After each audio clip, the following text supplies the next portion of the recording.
Gloire à Dieu. J'espère que vous êtes prêts, que vous avez prié, que vous avez tout mis sous le sang. Amen. Le message dans lequel nous sommes est un message qui est très différent. Amen. Nous avons deux manières de prêcher la parole dans le message. Nous prêchons comme des aigles et nous prêchons aussi comme des ruminants. Les aigles, ce sont des animaux carnivores. C'est ça, non? Tu manges la chair. Ils mangent avec avidité. Quand la maman aigle envoie la nourriture, si tu n'es pas rapide, tu vas mourir de faim. Parce que chacun frappe, chacun mange, chacun prend de gros morceaux. Donc, je peux venir ce soir prêcher le message comme un aigle, puis jeter les morceaux. Et ceux qui sont rapides vont prendre la bénédiction. Mais je peux aussi venir comme des ruminants, apporter la chose doucement.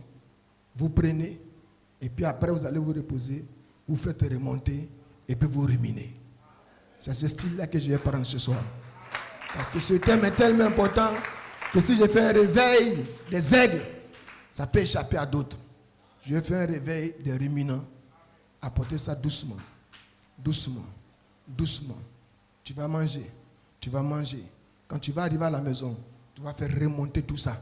Et tu vas maintenant marcher bien, puis faire redescendre ça. Amen. Les temps sont déjà finis. Il y a déjà ici, vous n'aurez peut-être pas la grâce de vous marier. Vous n'aurez pas la grâce d'obtenir le diplôme après lequel vous courez. Parce que les temps sont pratiquement finis. Il y a des gens ici, vous n'aurez pas la grâce peut-être de construire une maison un jour. Certains ici, vous n'aurez pas la grâce un jour de voyager en avion. Ce n'est pas parce que Dieu est contre vous. C'est parce que les temps sont avancés. Les gens qui sont dans le message avant nous ont pu vraiment jouir de toutes les bénédictions du message. Les gens comme les Lifoko, les Kayumbi, tous les grands que vous connaissez, il y a longtemps, ils ont tout ce que le message peut donner, ils ont reçu ça. Lifoko pouvait dire que Dieu, tu m'as béni, si je ne te dis pas merci, je suis ingrat. Mais nous autres, là, on n'aura pas le temps de vivre ces choses-là comme eux. Il y a des choses qu'on ne pourra pas avoir. Pourquoi? Parce que les temps sont déjà finis. Mais il y a une chose qu'on ne doit pas rater, c'est le Saint-Esprit. Parce que ton diplôme, là, ne va pas te sauver. Ta maison, tout ce que tu fais, les comptes en banque, tout ça ne va pas te sauver. Et il est plus tard que nous ne le pensons. Je ne dis pas de ne pas étudier. Je ne dis pas de ne pas entreprendre. Je ne dis pas de ne pas construire. Je ne dis pas de ne pas vous marier. Mais je dis, il est plus tard que nous ne le pensons. À tout moment, les choses peuvent s'arrêter. Donc s'il y a un temps, une saison, où il faut recevoir le Saint-Esprit, c'est maintenant. Mais si dans ta tête, tu dis, non, moi, il y a encore 10 ans, j'ai un tel diplôme, je vais me marier ceci, j'ai encore 20 ans, tu seras en retard. Tu seras surpris. Parce que quand le moment va venir, nous n'avons rien en toi pour te préparer. J'ai lu ceci. Tout est en place. Je suis très heureux. Je deviens très fatigué. Oh, pour cette heure glorieuse. Et pensez que nous avons joué un rôle dans ce temps de jonction. Rappelez-vous, il en sera de même à la venue du Fils de l'homme, quand le Fils de l'homme sera révélé du ciel. Maintenant, rappelez-vous qu'avant que la pluie tombât, Noé était dans l'arche. Avant que le feu tombât, Lot était hors de Sodome. En effet, l'ange avait dit, je ne puis rien faire jusqu'à ce que tu y sois arrivé. Je dois de ma main tenir le levier et tirer pour faire tomber le feu du ciel. Et je pense que c'est exact. L'ange de la destruction retient la main de la Russie avec les bombes atomiques jusqu'à ce que l'Église soit unie comme un seul grand corps de Christ. Donc l'ange de la destruction retient la main de la Russie. C'est Dieu qui empêche Poutine de dire aux gens d'appuyer sur le bouton pour que toi tu reçoives le Saint-Esprit. Pour que toi tu rentres. Et frère Branham dit que si ces choses-là vous commencez à les voir, c'est que le plus tard que vous ne le pensez. Si vous commencez à voir Poutine, la Russie agir comme ça, c'est qu'il est tard. Voilà pourquoi il est très important que ce soir nous recevions le Saint-Esprit. Il dit que l'Église soit unie comme un seul grand corps. Je ne peux rien faire jusqu'à ce que tu sois arrivé, n'est-ce pas? Là, une assurance bénie. Et quand nous verrons toutes choses se mettre en place, le départ de l'Église est prêt. Et les choses sont en train de se mettre en place concernant la Russie. Donc le départ de l'Église est proche. Donc tes projets de 40 ans, 50 ans, ce matin, il faut les laisser tomber un peu. Et puis rechercher le projet le plus important que le Saint-Esprit. Amen. Alléluia. Frère Branham dit,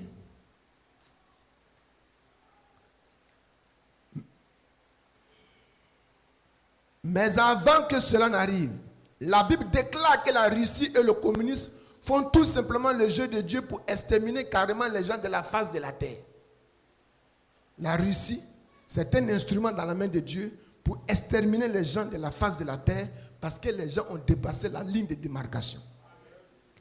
Maintenant, après, Madame dit, mais avant que cela puisse se produire, l'enlèvement aura lieu et emportera l'église à la maison avant que cela se produise.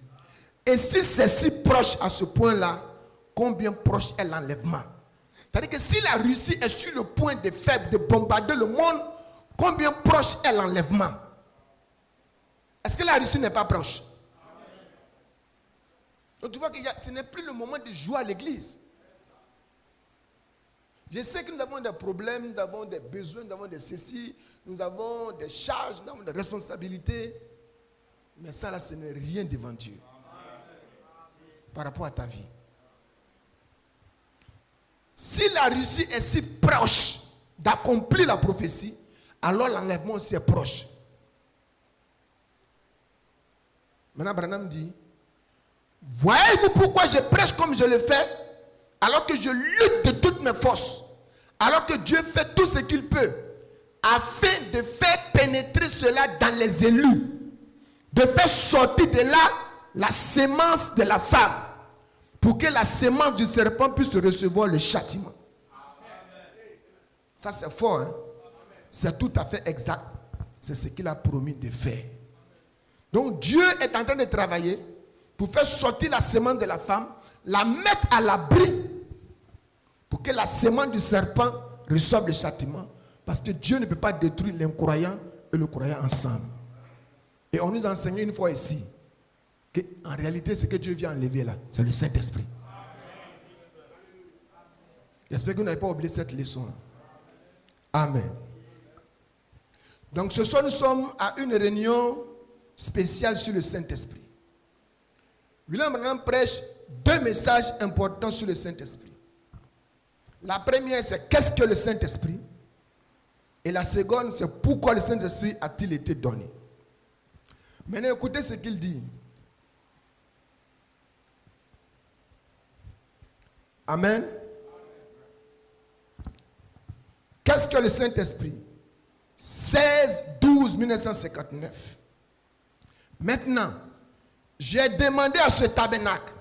Maintenant, nous n'entreprenons pas ceci simplement pour avoir des réunions de réveil. Je veux entreprendre ceci et je veux que je vous ai demandé de brûler tous les ponts derrière vous. C'est-à-dire les péchés et tout ça. Et de rectifier chaque péché pour que nous abordions ça en y mettant tout notre cœur et toute notre vie. C'est ce qu'on a fait pendant les 2 mois, j'espère. On a dit que chacun doit vraiment se débarrasser de tout, d'être en ordre, d'être sûr qu'il est en ordre avec Dieu, qu'il n'y a pas de nuage entre lui et Dieu, qu'il n'y a pas de nuage entre lui et son frère. Donc, Branham dit, ces réunions-là, on les aborde de cette façon-là. Alléluia. Et nous devons venir ici, en y mettant tout notre cœur. Nous devons venir ici dans le seul but de préparer notre âme pour la venue du Seigneur. Et dans aucun autre but. Et comme j'en ai parlé et que je l'ai dit, il peut m'arriver à un certain moment d'enseigner ou de dire quelque chose qui pourrait être un peu contraire à ce que quelqu'un d'autre, sa façon dont eux le croient. Je ne suis pas venu pour soulever une controverse, mais c'est ma manière de prêcher. Branham me dit ça. L'autre soir, il devait être à peu près minuit. Mon épouse et moi, après être restés debout plus tard que d'habitude, à prier et à parler au Seigneur, d'un côté et de l'autre du petit tabouret, notre salon, avec nos 2 Bibles ouvertes, nous nous sommes réconsacrés à Dieu pour un service total. Donc quand il doit prêcher sur le Saint-Esprit, sa femme et lui, ils ont un tabouret sur lequel il prie, il s'est mis en genou là, sa femme là, et puis ils se sont reconsacrés, chérie, prions, parce qu'on a un programme sur le Saint-Esprit. J'espère que chacun de vous l'avez fait. Que vous êtes consacrés. Dites Seigneur, on a 2 jours de réunion. Le pasteur Roger m'avait dit de prêcher sur les bénédictions. De secouer un peu les bénédictions. Et puis après, il dit non, comme il y a trop de petites choses, d'histoires d'atteint et autres là, de prêcher un peu sur le Saint-Esprit. C'est pourquoi on a changé le thème. Sinon, on s'apprêtait à prêcher sur les promesses. Et plutôt, on a vu que de l'autre côté aussi, les gens aussi prêchaient sur le Saint-Esprit. On a dit c'est bon. Amen. Donc, vous voyez comment Branham lui-même a d'abord préparé le message et le service. C'est lui-même qui est le prédicateur. Regardez comment il a préparé le service. Qu'en est-il de vous qui devez le recevoir? Pour abandonner nos volontés. Nous nous sommes reconsacrés à Dieu pour un service total. Pour abandonner nos volontés propres et tout. Et chaque pensée négative. Et pour servir le Seigneur Jésus. Et j'espère que ça va. J'espère que ça a été votre attitude à vous aussi. Que vous avez fait la même chose. Alors comme nous venons ce soir, nous venons sur un terrain saint. Frère, si nous sommes dans cette atmosphère-là, nous pouvons avoir une même effusion qu'à la Pentecôte. Ce soir.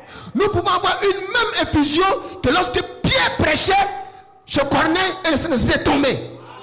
Nous pouvons avoir une même effusion que lorsque Paul a rebaptisé les gens de Jean-Baptiste et ils ont reçu le Saint-Esprit.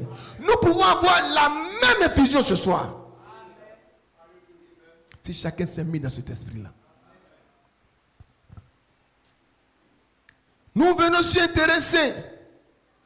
Alors comme nous venons sur un terrain saint, au milieu d'un peuple qui a été en prière et qui a gêné, certains me pouvaient gêner. Je ne vais pas demander qui a gêné, mais certains me pouvaient gêner pour dire Seigneur, je prends tel nombre de jours pour ce jour-là. Ne passe pas à côté de moi. Et qui a fait des restitutions et qui s'est préparé à recevoir quelque chose de Dieu. Et je sais que celui qui viendra affamé ne repartira pas affamé. Mais que Dieu le nourrira du pain de vie.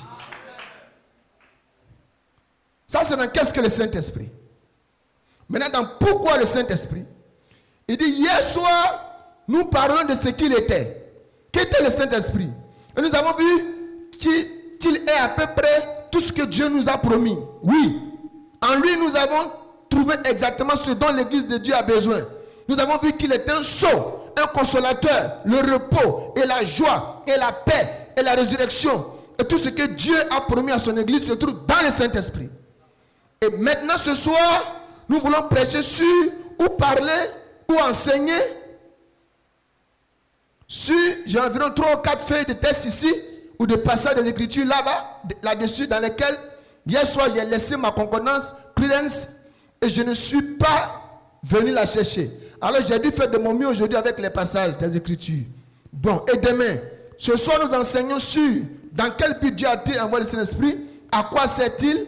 C'est quelque chose de tellement glorieux. Alors, pourquoi est-ce que Dieu l'a envoyé? Ensuite, demain soir, nous voulons parler de est-il pour vous et comment le recevoir, comment ça va si vous l'avez. Et puis après, qu'on aura étudié ça avec les Écritures, qu'on l'aura expliqué par les Écritures, en utilisant les Écritures pour tout, alors là, ceux qui cherchent le Saint-Esprit s'avanceront. Et alors, j'espère que le réveil sera en route. Après ça, pour alors continuer d'avancer avec le Saint-Esprit. Dans pourquoi le Saint-Esprit, il dit, encore un passage de l'Écriture, si vous voulez le noter, Jean 12, 24. Je vais vous le citer en vitesse.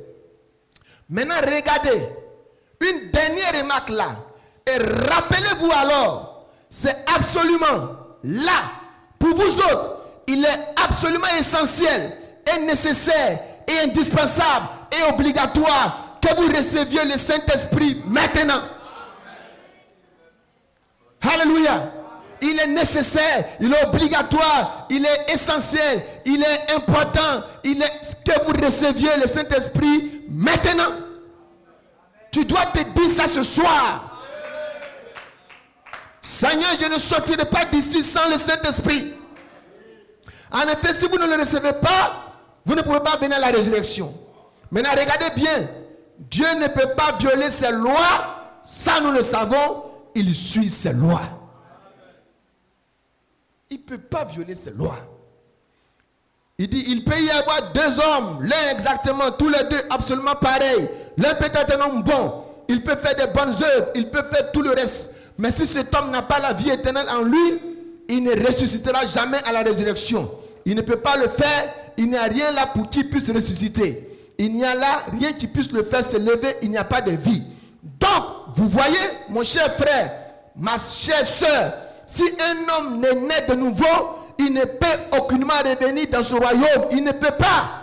Si ce grain de blé ne tombe en terre, ne meurt, il parlait de lui-même. Mais il avait non pas la vie perpétuelle, il avait la vie éternelle. Et cette vie-là, il vous l'a donnée pour que vous ayez la même sorte de vie.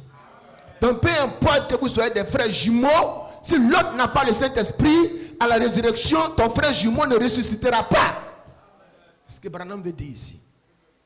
Maintenant, si vous n'avez que la vie humaine qui vous permet de vous déplacer et de convoiter, celle qui vit dans les plaisirs morts quoique vivante, vous ne pourrez pas ressusciter. Vous pouvez être la fille la plus populaire de l'école. Vous pouvez être la fille la plus populaire à la partie des 4 de votre association. Vous pouvez être la femme la mieux habillée du pays. Vous pouvez être la plus belle. Vous pouvez être la mieux faite. Vous pouvez être une idole pour votre mari. Vous pouvez être toutes ces choses. Ce qui est merveilleux, mes sœurs, à moins que vous ayez le Saint-Esprit en vous, qui est la vie éternelle, au bout de ce chemin, vous êtes finis. Et peu importe votre apparence, ou comment sont ces choses, ou combien vous êtes impopulaire ou populaire, combien belle ou combien laide, si vous avez la vie éternelle là-bas, vous vivrez au siècle des siècles. On devait même arrêter le message ici puis commencer à prier. On devait même arrêter le message sur ce thème-là puis commencer à prier. Gloire à Dieu. Alléluia. Donc si on se réfère à ces deux sermons-là, c'est même pas la peine pour un individu qui se dit chrétien, croyant, membre d'une église, de continuer la marche. Il doit s'arrêter là et être sûr que la chose là est là. C'est même pas la peine de te taper la poitrine. Je suis évêque, je suis pasteur, je suis diacre. Tu perds ton temps. Tu dois t'arrêter et te demander, est-ce que j'ai le Saint-Esprit? Parce que sans ça, tu n'es rien. Amen. Et si tu meurs sans le Saint-Esprit, tu vas en enfer tout droit. Parce que le Saint-Esprit, c'est la vie Zoé, la vie éternelle. Tu meurs sans ça, tu vas en enfer. Ce soir, tu tombes dans ta chaise, tu meurs. Sans le Saint-Esprit, tu vas en enfer. Même si tu viens mourir à l'hôtel ici. Tu vas en enfer.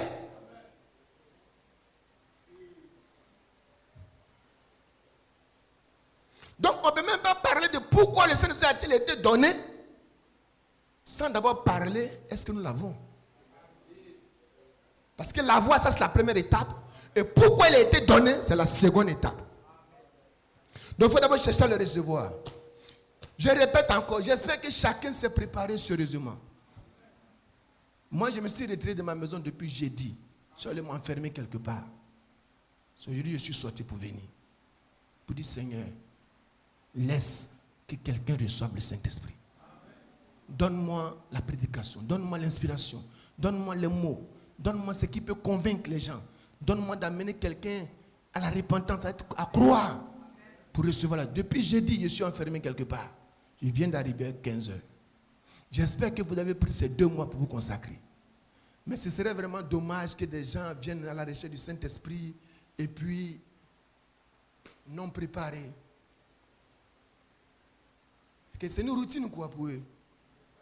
C'est que vous n'avez pas compris. Alléluia. Alléluia. J'espère qu'il n'y a pas de nuage entre vous et Dieu. Qu'il n'y a pas de nuage entre vous et votre frère. Maintenant, essayons d'aborder la première journée de cette réunion de réveil sur le Saint-Esprit. Amen. Nous pouvons venir à l'église. Nous pouvons venir écouter les prédications, écouter les enseignements. Nous pouvons organiser des programmes, des sorties. Mais si nous n'avons pas quelque chose de réel, quelque chose d'authentique, nous ne pouvons pas nous-mêmes être transformés et puis transformer les gens. Alléluia.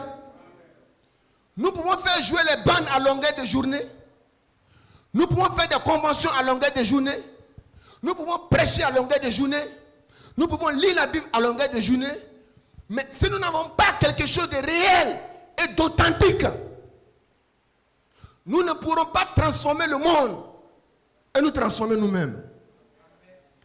Notez quand Jésus fut ressuscité d'entre les morts, la Bible dit qu'il a marché avec 2 de ses disciples pendant des heures du matin jusqu'au soir. Frère Branham dit qu'il a prêché pendant 6 heures de temps. Mais remarquez que les 6 heures de prédication, les 6 heures d'enseignement n'ont pas ouvert les yeux des disciples pour qu'ils le reconnaissent. L'enseignement n'a rien fait. La prédication n'a rien fait. Ils ont marché ensemble pendant 6 heures. Il a prêché, il conversait, il parlait.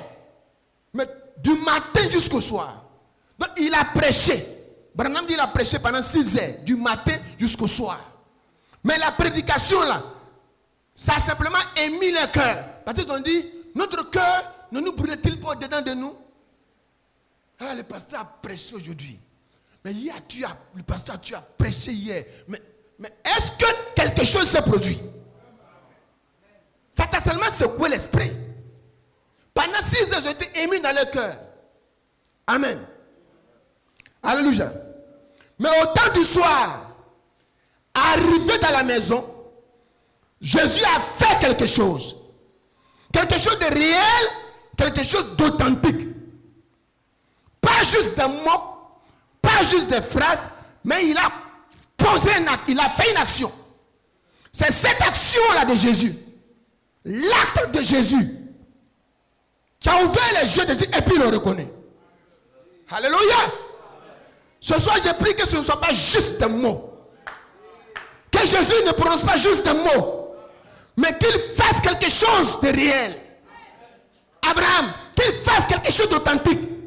Il a pris le pain et il a brisé. Et il est unique à faire ça. Il a pris le pain et il a brisé. Il a une manière spéciale de prendre le pain. Une manière spéciale de briser le pain. Frère Branham dit, il a pris le pain, qui est la parole, il a brisé, qui est l'ouverture, et il a donné. Les yeux s'ouvrirent. C'est cette action-là, ces 2 actions-là, qui ont fait que les disciples l'ont reconnu. Mais la prédication elle seule n'a pas suffi. Ce soir, j'ai prié qu'il fasse une action. J'ai prié qu'un ange apparaisse et que ça te donne la foi. J'ai prié qu'une colonne de feu apparaisse, que ça te donne la foi. J'ai prié que tu vois une nuée, que ça te donne la foi. J'ai prié qu'il y ait une prophétie qui éclate, que ça te donne la foi. J'ai prié qu'il y ait quelque chose de surnaturel. J'ai prié qu'il y ait une action qui va t'amener à croire qu'il est ici. Alléluia. Quelques minutes seulement, juste une action de quelques minutes, les yeux s'ouvrirent et ils l'ont reconnu. Mais 6 heures de prédication n'a rien fait. Gloire à Dieu. Et quand Jésus fait quelque chose, il le fait toujours de telle sorte qu'il est l'unique à le faire. Dans ces réunions, qu'il fasse quelque chose de spécial. Alléluia. Que vous puissiez dire, parce que quand il a fait ça, les disciples l'ont reconnu. Ils ont dit, c'est le maître. J'ai pris que ce soir il fasse quelque chose, que vous puissiez dire, assurément, c'était lui. Assurément ce soir-là, assurément, pendant ces 2 jours-là, c'était pas un homme, c'était lui. Ce qui m'est arrivé ce soir-là, à cette réunion, ce jour-là, c'était pas un homme, mais c'était Dieu. Oh, je prie que cela soit ainsi. Qu'il brise le pain et la parole. Qu'il l'ouvre pour vous. Qu'il vous la donne. Et que vos yeux s'ouvrent. Alléluia. Alléluia. Que l'auteur de la parole entre en nous. Avant de venir à mon petit message de ce soir et de prier pour vous, pour recevoir le Saint-Esprit, laissez-moi vous donner quelques témoignages ou biographies de certains hommes qui ont marché avec Dieu avant nous et qui lisaient la même Bible que nous lisons, qui croyaient dans la même Bible que nous croyons, qui est la parole de Dieu, qui savaient que Jésus était vivant, comme vous ce soir, Je croyais que la Bible était réelle, comme vous ce soir. Mais cela n'a produit aucun effet dans leur vie, jusqu'à ce que quelque chose leur arrive. Ils lisaient la Bible, ils croyaient la Bible. Ils méditaient la Bible. Certains la lisaient matin, midi, soir. Mais ça n'a rien produit. Certains l'ont lu 200 fois, 300 fois, mais ça n'a rien produit. Jusqu'à ce que quelque chose leur arrive. Une expérience. Quelque chose de réel, de vivant. C'est pourquoi je dis toujours, quelque chose doit vous arriver. Il faut une expérience. Amen. Ce sont nos hommes qui ont marché avec Dieu en leur temps, à leur époque, en leur saison. Des hommes qui ont marqué les temps, les saisons. Comme disent les pentecôtistes, ils ont impacté les saisons. Ils ont impacté les villes. Ils ont impacté les nations. On les appelle les héros de la foi. Tout comme Paul cite certains héros de la foi dans le Nouveau Testament. N'est-ce pas? Paul parle d'eux, de ces hommes qui ont marqué les temps, qui ont marqué les saisons par les actes de foi qu'ils ont posés. Paul dit par la foi Abraham, par la foi Sarah, par la foi Isaac, par la foi Jacob, par la foi Joseph, par la foi Moïse, par la foi Josué, par la foi Salomon, par la foi Samson, Jephthé, Barak, par la foi, par la foi, par la foi, par la foi, par la foi. Mais si vous remarquez bien, quand Paul parle de ces gens, Paul ne parle pas de leur prouesse physique en tant que telle. Paul parle des choses qu'ils ont réussi à accomplir pour Dieu par la foi. Ça, c'est les âges de l'Ancien Testament. Dans les âges du Nouveau Testament aussi, depuis le temps de Pierre, de Jacques, de Jean, de Marie de Magdala, de Marie mère de Jésus, jusqu'à aujourd'hui, Dieu continue de baptiser. Dieu continue d'accorder le Saint-Esprit. Tout à l'heure, je vais vous donner le thème. Et puis vous allez comprendre. Amen. Quelque chose est arrivé à ces gens-là. Quelque chose était à la base de leur succès. Quelque chose était à la base des grands exploits qu'ils ont accomplis pour Dieu. Malheureusement, lorsque les historiens ou les étudiants de la Bible ou les chrétiens, quand ils parlent de ces hommes-là, ils ne s'arrêtent que sur les exploits que ces gens-là ont accomplis. Ils ne parlent que des exploits de ces gens-là. Tel grand homme de Dieu a fait ceci. Tel grand homme de Dieu a secoué le monde. Tel homme de Dieu a produit un réveil dans sa ville. Tel homme de Dieu a fait fermer ceci. Tel homme de Dieu a fait cela. A fait comme ci. Mais ils ne cherchent pas à comprendre qu'est-ce qui est à la base du succès phénoménal de cet homme de Dieu. Vous savez, un jour je me promenais, puis j'ai ramassé comme ça un livre dans une poubelle. Il n'y a pas de page de garde, il n'y a pas de page derrière, rien. Et puis dedans, quelqu'un parlait des grands hommes de Dieu qui ont marqué le monde. Et il a dit une phrase qui est restée en moi jusqu'à aujourd'hui. Vous voyez tous ces grands hommes de Dieu là, dont on parle, si vous lisez les biographies, c'est-à-dire l'histoire de leur vie, j'ai ici l'histoire de ma vie de frère Branham, je vais la lire aussi.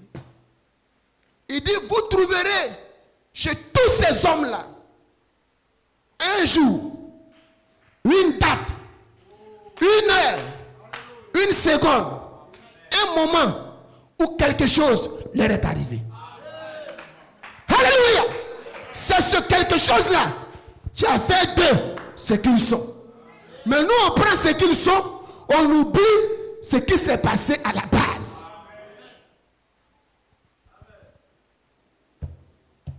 J'ai essayé un livre intitulé Les héros de la foi. C'est quelqu'un qui fait la biographie des hommes de Dieu dans le monde qui ont marqué leur temps, qui ont marqué leur histoire. Et les fruits sont là, les résultats sont là. C'est comme Abraham. On sait que Dieu a parlé à Abraham. On sait que Dieu a parlé à Moïse. On sait que Dieu a parlé à Josué. On connaît les exploits de Samson, de Barak, de Jephthé. On ne peut pas les nier. De même aussi, dans l'âge où nous vivons, Dieu, ou depuis les âges de l'Église, Dieu a utilisé des gens. Depuis le commencement, jusqu'à aujourd'hui. Alléluia. Tu peux me donner la liste de quelques... C'est pas tout. Il n'a pas parlé de tous ces hommes de Dieu dans le monde. Mais ceux qui avaient les biographies. Et Branham aussi les cite. Parce que Branham aussi, il les a lus. Il y avait Jérôme Savonarola. Il était appelé le précurseur de la grande réforme. Celui qui a commencé même la réforme. Il a commencé à s'attaquer au mouvement des protestants. Il y a eu Martin Luther, le grand réformateur. Lui, pour nous qui croyons le message, c'est un ange messager. De quel âge? Quel âge? 5e. Il y a eu John Bunyan, le réveil mortel. Il y a eu John Wesley. Pour nous, le courant du message, lui, c'était un messager de son âge. Un tison arraché du feu. Pourquoi on l'appelait un tison arraché du feu? Parce qu'il avait 5 ans, je crois, et la maison de son papa brûlait. Et quelqu'un est rentré pour le tirer de là. Et plus tard, il est devenu le grand John Wesley qu'on a connu. Donc, il est comme un tison arraché du feu.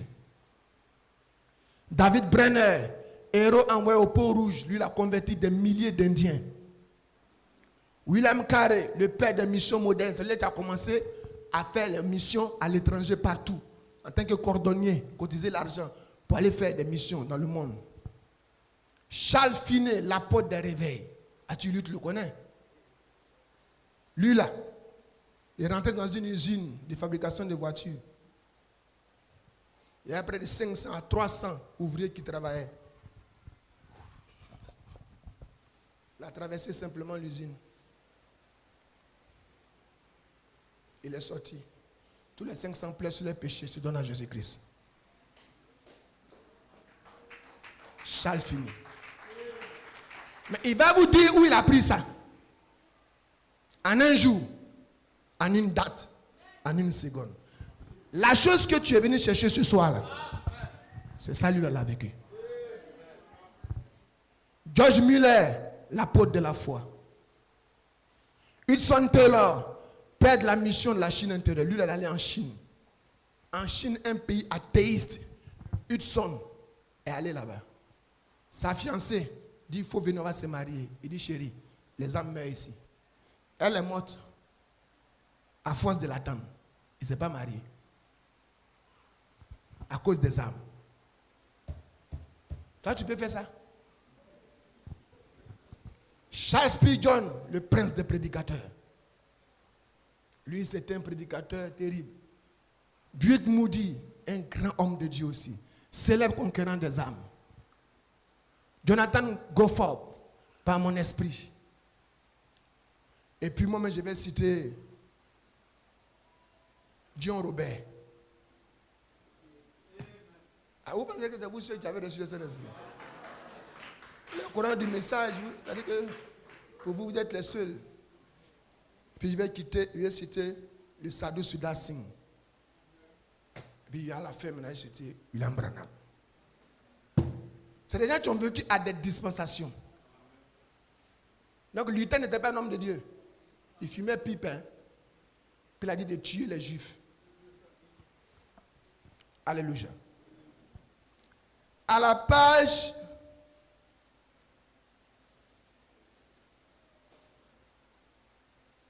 12 de ce document-là.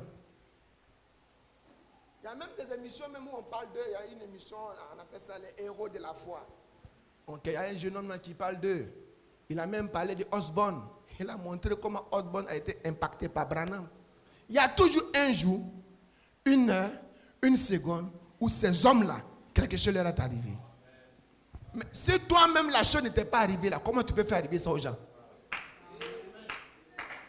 Il faut que toi tu sois passé par là, que toi tu sois monté sur la plateforme pour tirer ton peuple sur cette plateforme-là. J'espère que vous comprenez. Jérôme était le 3e de 7 enfants de la famille Savonarola. Ses parents étaient, vous allez voir que c'était des gens ordinaires comme vous. Des païens, d'autres même des buveurs, des chercheurs de femmes. Mais quelque chose leur est arrivé. Et ce quelque chose va t'arriver ce soir. Ses parents étaient cultivés et mondains. Ils jouissaient d'une grande influence. Son grand-père paternel était un médecin célèbre de la cour du duc de Ferrare. et les parents de Jérôme désiraient voir leur fils prendre la suite de son grand-père, donc devenir médecin. Au collège, il se distingua par son application. Cependant, l'étude de la philosophie de Platon et d'Aristote ne fit que l'énorgueillir. Sans doute, ce furent les œuvres du célèbre homme de Dieu, Thomas d'Aquin, qui eut le plus d'influence sur lui, outre les Écritures elles-mêmes, c'est-à-dire en plus de la Bible, qui l'amenait à consacrer son cœur et sa vie à Dieu. Encore enfant, il avait l'habitude de prier. Et en grandissant, sa ferveur dans la prière et le jeûne augmenta. Il passa des heures d'affilée à prier. Il a lu beaucoup de livres. Mais quand il a lu la Bible, ça a commencé maintenant à l'amener à prier. Amen. Maintenant, écoutez. C'est toujours une soif dans le cœur qui amène le Saint-Esprit. C'est toujours une soif de voir un changement dans ta vie, dans ta famille, dans ton foyer, dans ta nation, dans ton pays, dans le message. C'est cette soif-là. Parce que la profondeur appelle la profondeur.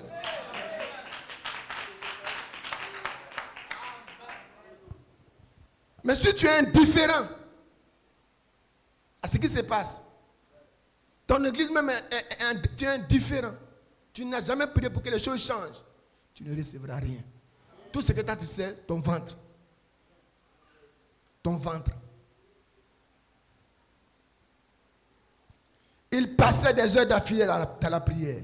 La décadence de l'église, envahie par les vices et les péchés de toutes sortes, le luxe et l'ostentation des riches en face de l'immense misère des pauvres, c'est-à-dire l'orgueil des riches, l'affligeait.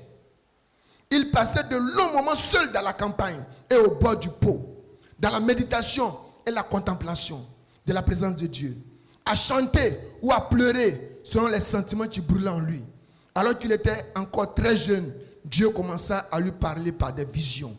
La prière était son meilleur réconfort. Les marches de l'autel où il restait prosterné des heures entières étaient souvent mouillées de ses larmes.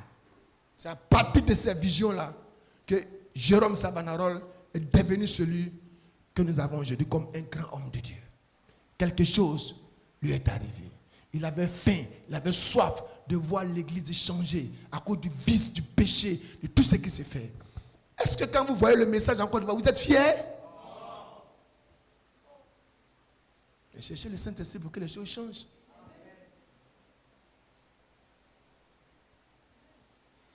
Moi, je suis arrivé à un niveau, si la révélation que j'ai reçue là est vraie, permettez-moi que je touche ça un peu. Si la révélation que j'ai reçue est vraie, je dois construire 10 églises. Implanté dans 10 régions de la Côte d'Ivoire, le message. Il doit faire ça. Parce que la vision m'a dit, on avait 3 champs de mission, non? Il y avait Danané, il y avait Théri, il y avait Divo. Mais pourquoi c'est maintenant 10? Si cette révélation vient de Dieu, les 3 champs plus 7, ça fait 10. Or, une église, actuellement, pour construire une église, il faut 40 millions. 40 millions pour construire une église avec les matériaux, tout. 40 millions. Parce que j'ai vu le chant Nestor David. Il dit qu'il va sortir 30 millions de ses propres poches pour construire une église. Donc moi j'estime qu'il faut au moins 30 ou 40 millions. Donc 10 églises, ça fait 400 millions. Donc il me faut des centaines de millions pour arriver à ça. Donc, à ce moment où on est arrivé là, si tu n'as pas la foi, il faut reculer. Où on est arrivé là? Il me faut des centaines de millions. Donc, des milliards. J'ai dit, Seigneur, si c'est toi qui veux que j'implante ces 10 églises-là, qu'on les équipe et que ces églises soient implantées, qu'ils soient des flambeaux, des foyers de lumière dans cette nation, alors donne-moi des milliards.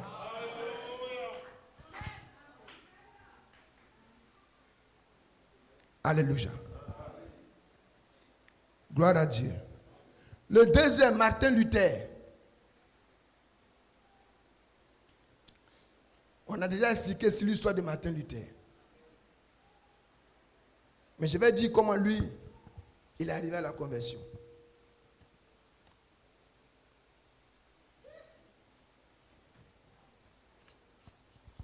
Martin Luther.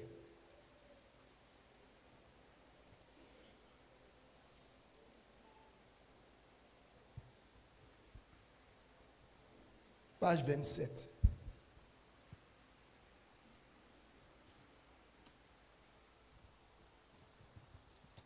Élevé à la dignité de docteur en théologie, Luther brûlait plus encore du désir d'approfondir ses connaissances dans les Saintes Écritures. Il a d'abord fait des études d'avocat, mais il voulait devenir avocat. C'est après que il s'est senti poussé à devenir moine catholique. Donc, en étant devenu moine catholique, il allait apprendre la théologie. Quand il est sorti docteur en théologie, pour approfondir ses connaissances dans les Écritures, il fut alors nommé prédicateur de la ville de Wittenberg. Amen. Voici ce qu'il dit.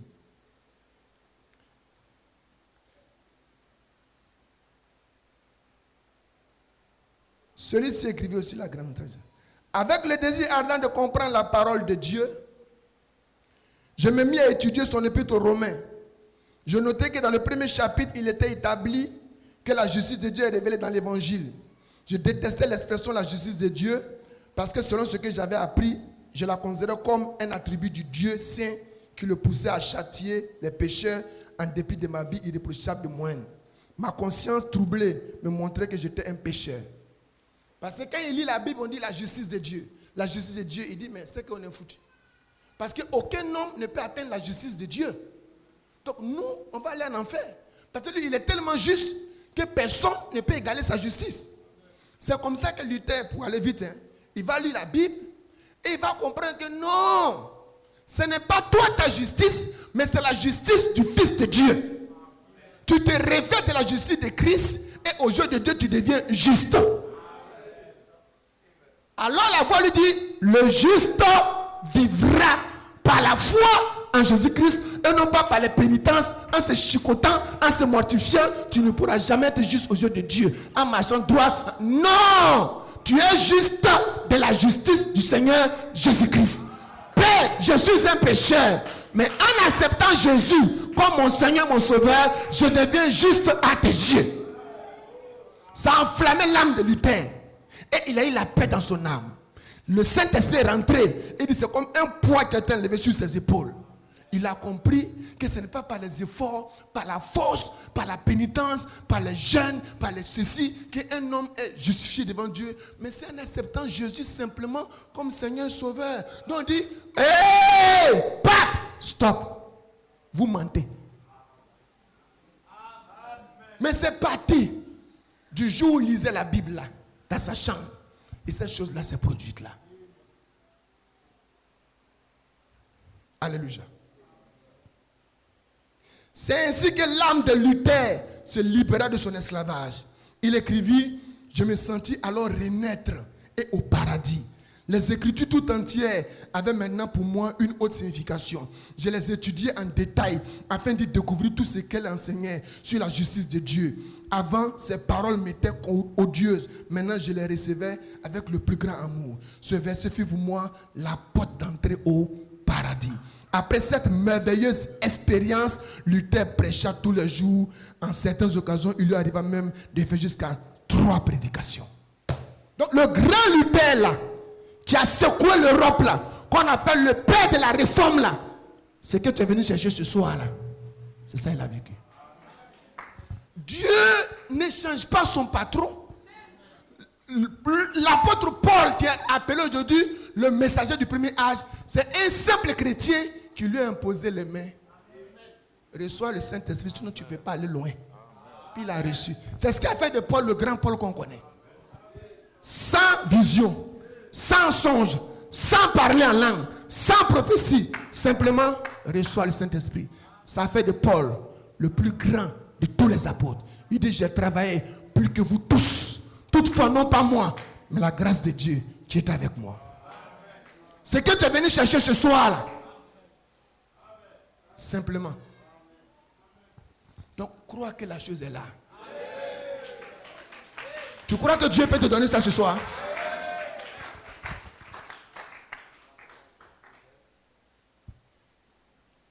Donc, on note un jour, une date, un moment, une période où quelque chose leur est arrivé.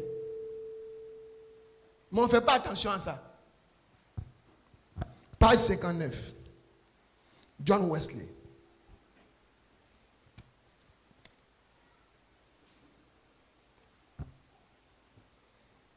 Il y a presque 2 ans et 4 mois que j'ai laissé ma terre natale pour aller prêcher le Christ aux Indiens de Géorgie. Mais qu'ai-je découvert? La chose à laquelle je m'attendais le moins. Moi qui suis venu en Amérique pour convertir les autres, je me suis rendu compte que moi-même je n'étais pas converti. John Wesley était pasteur, prédicateur. Il avait tellement soif des âmes qu'il est parti en Amérique. Il a quitté l'Angleterre pour aller prêcher en Amérique. Arrivé là-bas, il s'est rendu compte que lui-même, il n'est pas encore converti. Donc le fait de prêcher, de guérir les malades, de chasser les démons, ce n'est pas ça la conversion. La Bible dit, Jésus leur donna le pouvoir et la puissance de chasser les démons et de guérir les malades. Et ils sont allés, le ministère était fructueux. Mais ils n'avaient pas encore reçu le... Non, ce n'est pas parce que tu es un prédicateur, je dis tu as du succès dans les guérisons, tu chasses les démons, tu fais ceci, tu pries pour les malades, que tu vas penser que... Non. Attention. Attention. Attention. Nous parlons du Saint-Esprit, hein? Il avait pour ainsi dire échoué dans sa première tentative de prêcher l'évangile en Amérique. Parce qu'en dépit de son zèle et de sa bonté naturelle, le christianisme qui était le sien était quelque chose qui lui avait été enseigné. Mais la seconde étape de son voyage ministériel se distingue par un succès phénoménal. Pourquoi? Parce que le feu de Dieu brûlait dans son âme. Il était parvenu à un contact direct avec Dieu grâce à une expérience surnaturelle. Dis à ton frère, expérience surnaturelle. Expérience surnaturelle. Quelque chose doit t'arriver ce soir. Quelque chose doit t'arriver ce soir. Pas juste les mots, quelque chose de surnaturel. Donc tu peux témoigner et dire, je suis sûr que ce jour-là, quelque chose s'est passé.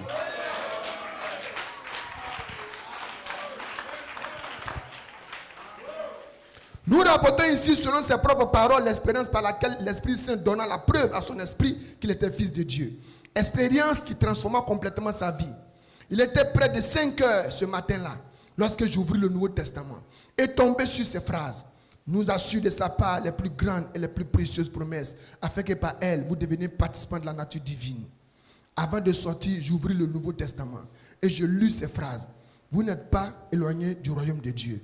La nuit dernière, je me suis senti poussé à aller à Aldersgate. Je me suis senti le cœur embrasé. Je me confiais en Christ, seulement au Christ. Je crus dans le salut. La certitude me fut donnée qu'il enlevait mes péchés et qu'il me sauvait de la loi du péché et de la mort. Je me mis à prier de toutes mes forces et je donnais témoignage à tous ceux qui étaient là de ce que je ressentais dans mon cœur. Maintenant, suivez bien ceci. Après cette expérience à Aldersgate, Wesley aspirait à recevoir des bénédictions encore plus grandes du Seigneur, comme il écrivit. Je suppliais Dieu d'accomplir toutes ses promesses dans mon âme. Peu de temps après, le Seigneur répondit en partie à ce désir. Alors que j'ai prié avec Charles, c'est son frère, et puis Watfield, c'est un autre prédicateur, c'est lui et Wesley qui ont commencé à prêcher les premiers en plein air. Ils étaient près de 3 heures, il était près de 3 heures du matin, et nous persévérons dans nos prières. Lorsque la puissance de Dieu se manifesta de telle façon que nous nous sommes exclamés sous l'effet d'une grande joie.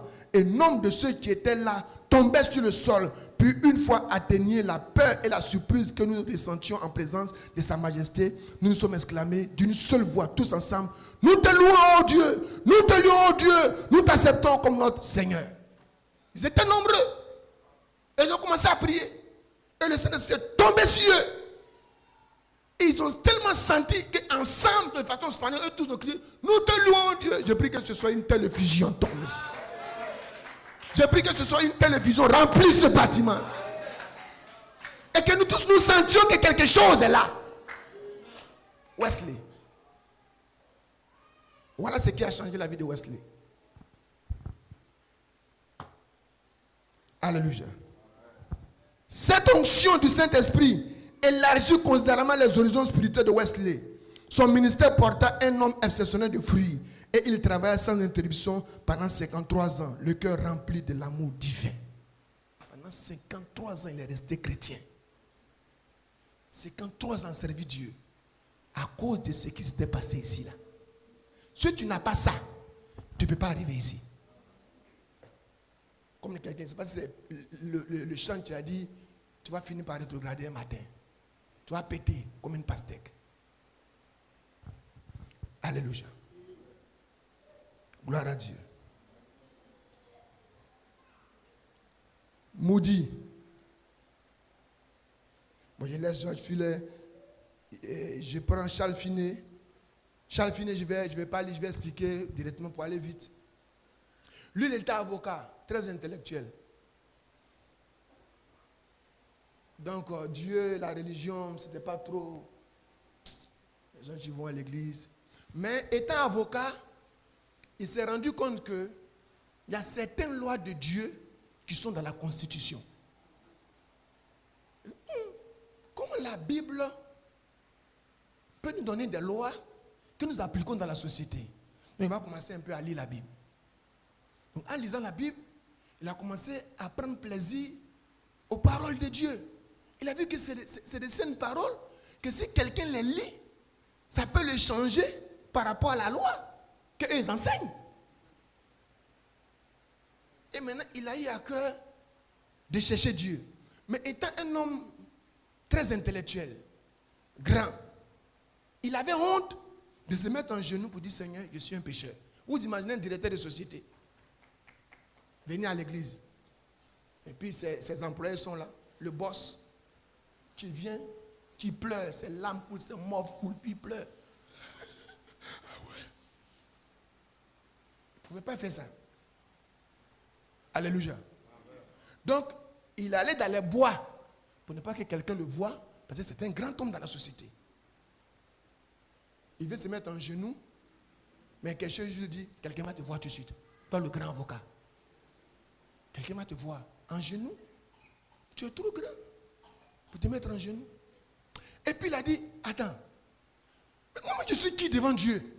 Le grand Dieu qui a créé le ciel et la terre, moi, je ne peux pas me mettre en genoux pour prier. Que ce soit Satan, que ce soit un collègue, que ce soit quelqu'un, je me mettrai en genoux pour répandre mon âme devant Dieu et le chercher, ce Dieu-là. Il a fait cette prière. Il a commencé à parler à Dieu. Qui suis-je? Un pécheur comme moi. Les diplômes que j'ai même, ça peut m'amener où? Commencer à prier, à chercher Dieu. Il a eu une certaine paix.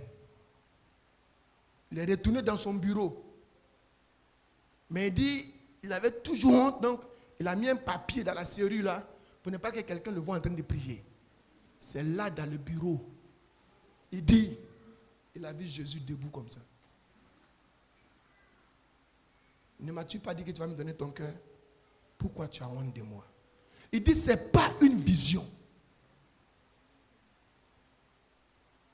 Il est resté là, en pleurs, dans les larmes, en voyant la beauté. Il n'a pas décrit, hein? La grandeur. Et la voix qui lui a parlé. Charles Finet est converti là. C'est lui qui est devenu ce puissant homme de réveil. Son collègue est venu taper le bureau, l'a ouvert. Il pleurait. Monsieur Finet, qu'est-ce que vous avez? Mais pourquoi vous pleurez?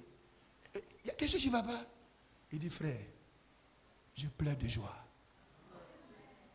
Tu ne peux pas comprendre. Je ne peux pas t'expliquer. C'est ce qui a changé Finet. Il a prêché un jour dans une ville. Ils ont fermé les bars, les maquis, les bistrots pendant 6 ans.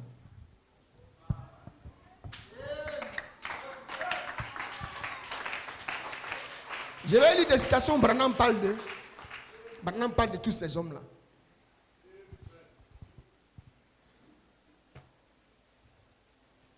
Ça, nous sommes en train de suivre Dieu dans les âges. Hein? Comment Dieu a toujours baptisé les gens dans les âges pour arriver dans notre âge. Finet, père du réveil. Moody. Je vais m'arrêter sur Moody. Et puis attaquer les 2 derniers, puis on va entrer. Il est déjà 19h. Parce que je veux que vous compreniez quelque chose. Que ces hommes aujourd'hui que vous appelez grands hommes de Dieu ne sont pas grands hommes de Dieu. C'est un Dieu grand qui les a utilisés. C'est tout. Et c'est ce Dieu grand qui est là ce soir pour toi. Tu seras appelé demain une grande femme de Dieu.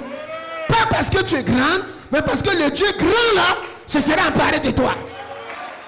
Sinon c'est des gens comme nous. C'était des pécheurs. L'autre même, comme il s'appelle là, lui-même il est devenu pasteur. Pas parce qu'il aime Dieu. J'oublie son nom. Pas parce qu'il aimait Dieu, mais pour avoir un salaire. Un bon salaire. Il vivait mal. Ils l'ont même mis en prison. Un de ces grands hommes de Dieu là. C'est quand il est sorti de la prison qu'il a dit, je vais commencer à changer. Il allait à une réunion comme ça, où il a vu les gens sérieux avec Dieu. Il dit, les gens se mettent en genoux, ça prie. Il dit, attends, moi je cherche à être pasteur pour m'armailler, pour avoir l'argent. Mais les gens, on est que Dieu est réel. Hein? Mais, attendez, c'est cette influence-là, le respect, la crainte de Dieu dans la salle où il est rentré là. C'est ça qui l'a poussé à chercher Dieu et il a croisé Dieu. Il y a quelqu'un qui va sortir d'ici ce soir avec la soif. Quand je vais finir ces 2 jours-là, quelqu'un va sortir d'ici avec la soif. C'est-à-dire qu'il est dans le bus, il dit, il faut que ce que le pasteur dit là m'arrive. Il faut que j'arrête mes ourourou là, il faut que j'arrête ça. Il faut que j'arrête mes amusements là. Ce que j'ai entendu ces 2 jours-là, quelque chose doit m'arriver. On vous voit, vous vous amusez là sur WhatsApp, mais vous êtes comme ça, vous êtes comme si, vous êtes comme si, quand vous portez un nouveau habit, vous faites ça, nouvelle chaussure, vous êtes là. Au lieu de chercher le réel. Quand tu vas sortir de ces 2 jours-là, tu seras sérieux. Tu vas chercher Dieu comme ces gens-là. C'était des gens comme nous, des païens, des rebelles. Mais quelque chose leur est arrivé.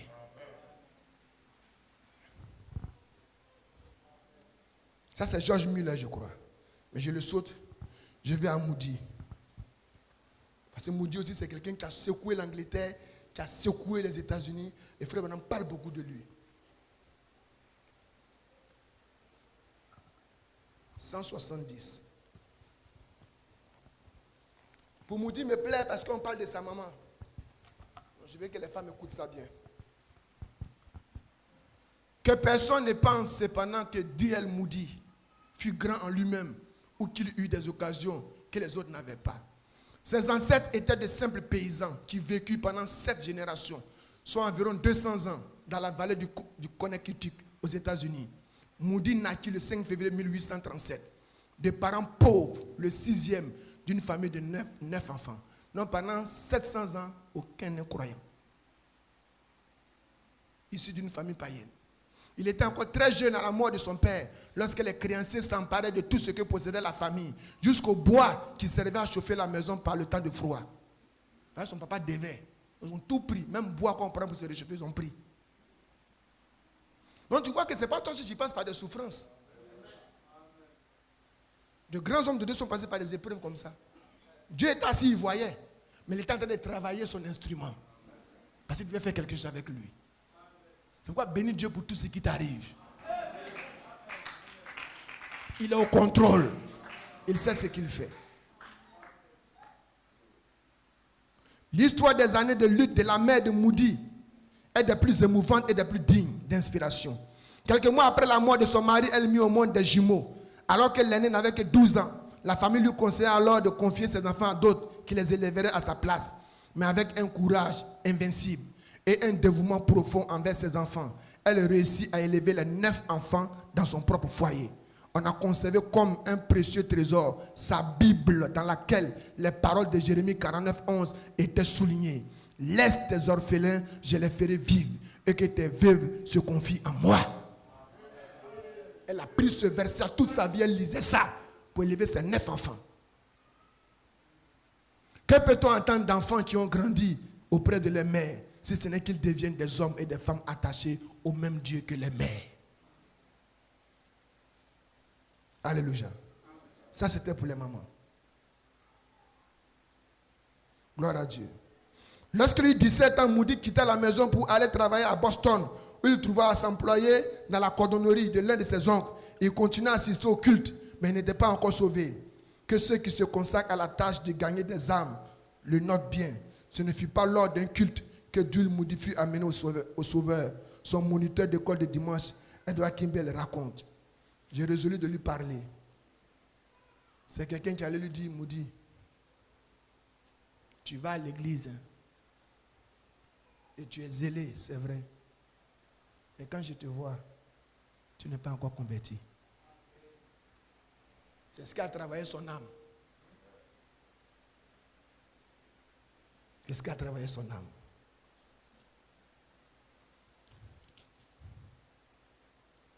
Il n'était pas encore sauvé.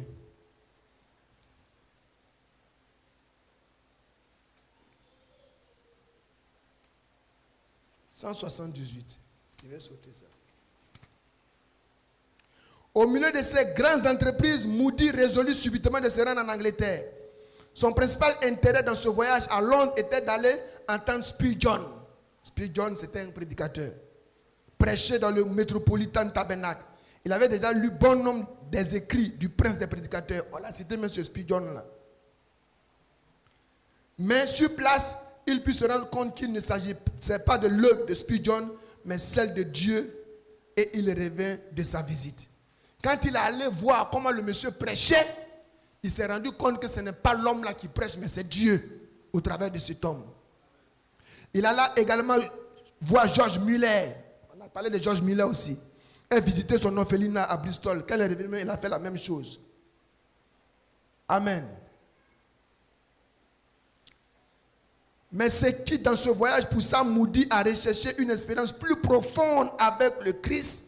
Il faut que quelque chose ce soit vous pousse à rechercher une expérience plus profonde avec Dieu. Furent ces paroles prononcées par un grand conquérant des âmes de Dublin, Henry Varley.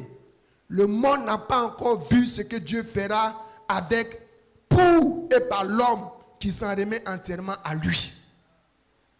Voilà encore une phrase qui l'a secoué.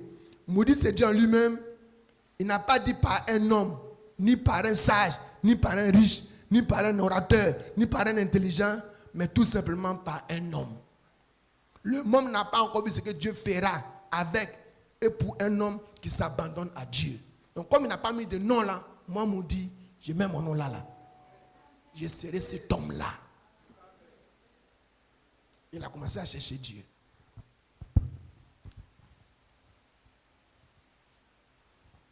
Il s'est rendu à New York afin de réunir de l'argent.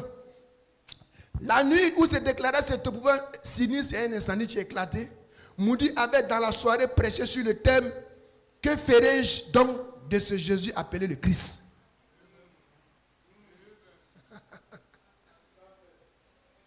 Les ailes comprennent. Alléluia. Branham a lu des hommes. Il a lu des hommes qui savaient être des hommes de Dieu. Il y a un frère qui m'a appelé.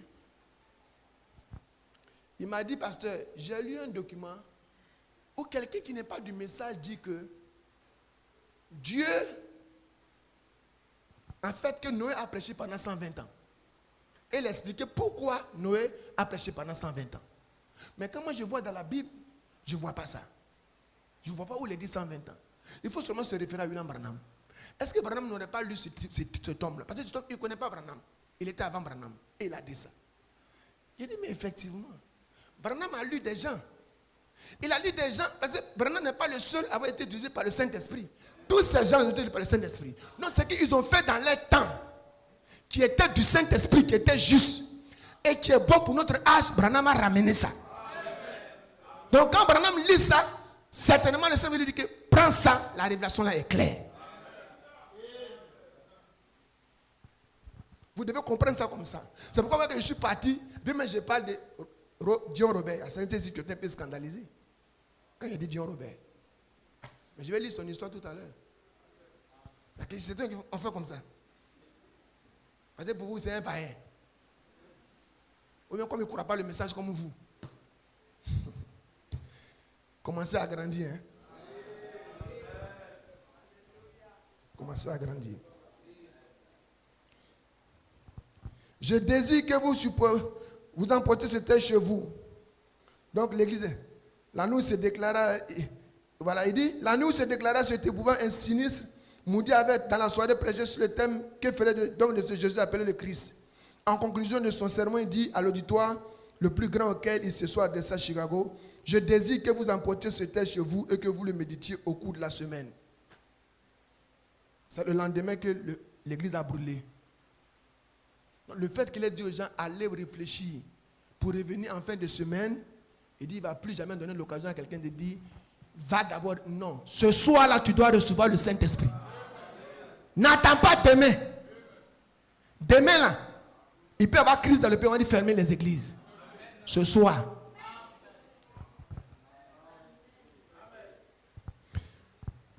Je ne me suis plus jamais risqué à accorder une semaine de délai aux égarés pour décider de leur salut. S'ils se perdent, ils seront en droit de se dresser devant moi. Plus jamais je ne vis un tel auditoire, encore aujourd'hui. J'ai envie de pleurer. Je préférais me faire couper la main. J'ai demandé à Dieu à maintes fois de me pardonner pour avoir dit ça. Il s'est rendu à New York afin de réunir de l'argent pour tous les sinistrés du grand incendie. Je ressentais dans mon cœur aucun désir de demander cet argent. Tout le temps, je criais vers Dieu pour lui demander de m'envoyer son Saint-Esprit.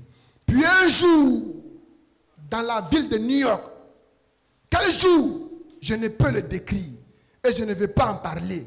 Ce fut une expérience presque trop sacrée pour être rapportée.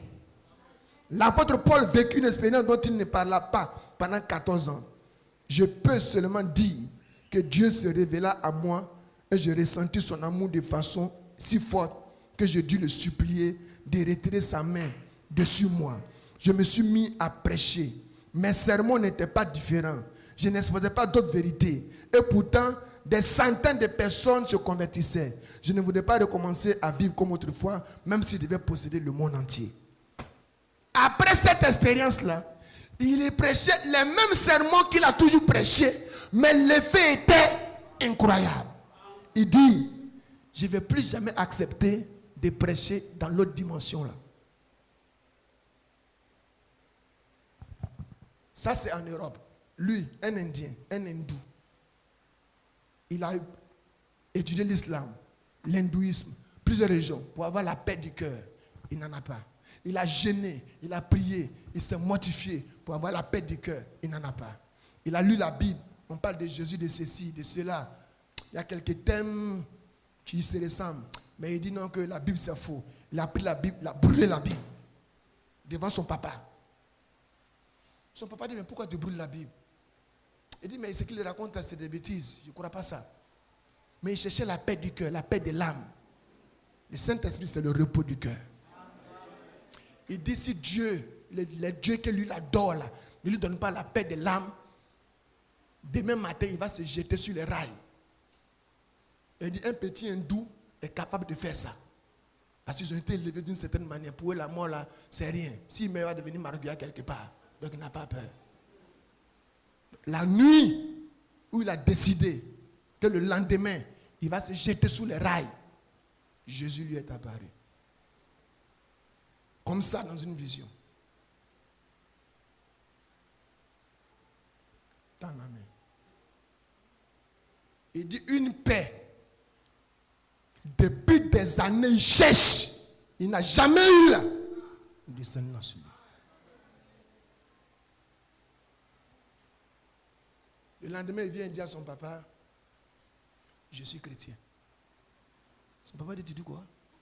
Non, je suis chrétien. Je donne ma vie à Jésus-Christ. Il dit, mais hier, tu as brûlé la Bible. Comment tu as fait? Il dit, papa, on ne peut pas t'expliquer. Quelque chose doit t'arriver que les gens ne pourront pas expliquer. Alléluia. Gloire à Dieu.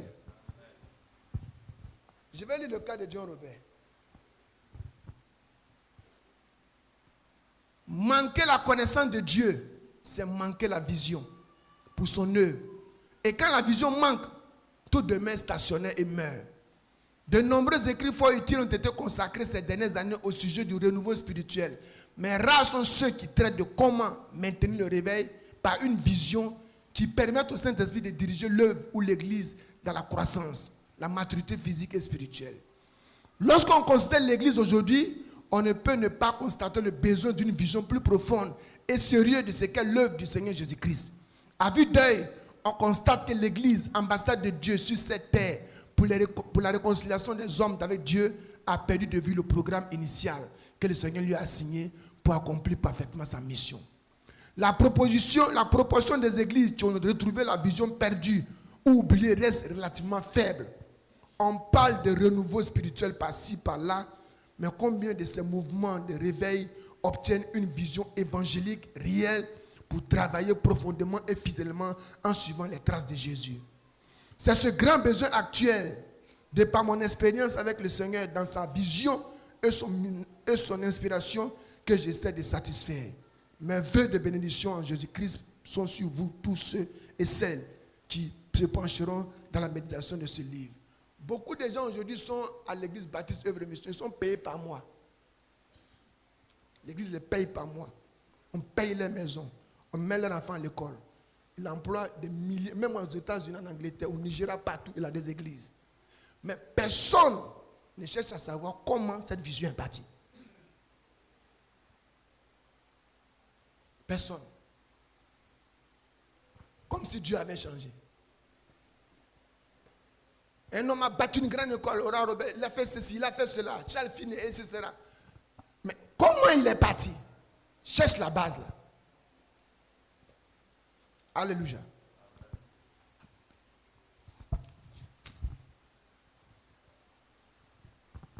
L'église tournoie dans la routine parce que non seulement elle manque de vision, mais les dirigeants sont souvent improvisateurs. Comprenons que rien ne s'improvise dans le règne des cieux. C'est pourquoi il dit l'œuvre de Dieu ne souffre d'aucune initiative humaine. Ici, là, on a une vision. Si tu ne comprends pas la vision dans laquelle nous sommes, ton Saint-Esprit que tu vas avoir là, peut-être que quelqu'un te retrouve quelque part avec ça. Il faut savoir dans quoi nous sommes. À quel niveau nous sommes arrivés. À quel niveau c'est sur la vision de l'église d'Agbekoa. Là, c'est PR. Comprenons que rien ne s'improvise. Pour le salut de l'humanité, tout était préétabli. Toute église locale fondée par l'Esprit de Dieu devrait entièrement suivre un programme. Si elle veut pleinement accomplir sa mission, mais surtout pas n'importe quel programme. Christ, la tête de l'église, doit être suivi dans son exemple, dans ses stratégies, dans son œuvre. Venu sauver les hommes de leur péché et de la mort, il n'a rien fait en dehors du programme préétabli par Dieu à ce dessein-là. Une méditation sérieuse des Saintes Écritures m'a amené à cette conclusion. Le succès d'une église locale dépend essentiellement du respect de ce programme préétabli du Seigneur. Ainsi, l'ordre, aller par tout le monde et prêcher la bonne nouvelle, implique nécessairement la fidélité aux méthodes et à la vision de Jésus-Christ pour la parfaite réussite de cette mission. Ce n'est pas parce que Dieu a dit d'aller gagner les âmes que tu vas te lever n'importe comment pour aller prêcher où il ne faut pas prêcher. Si Dieu ne t'a pas envoyé à Danané, tu vas échouer. Il dit d'aller gagner les âmes, mais attends que lui te dit d'aller là-bas. Voilà comment on marche avec Dieu. Mais comme ils sont restés dans un âge qui est un âge protestant, ils ont reçu le Saint-Esprit, ils n'ont pas voulu évoluer pour entrer dans l'âge où nous sommes.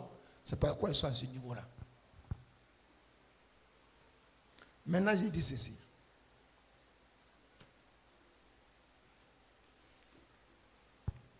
Par la grâce de Dieu, j'ai fondé notre communauté en 1975, dans le quartier de Yopougoua à Abidjan, Côte d'Ivoire.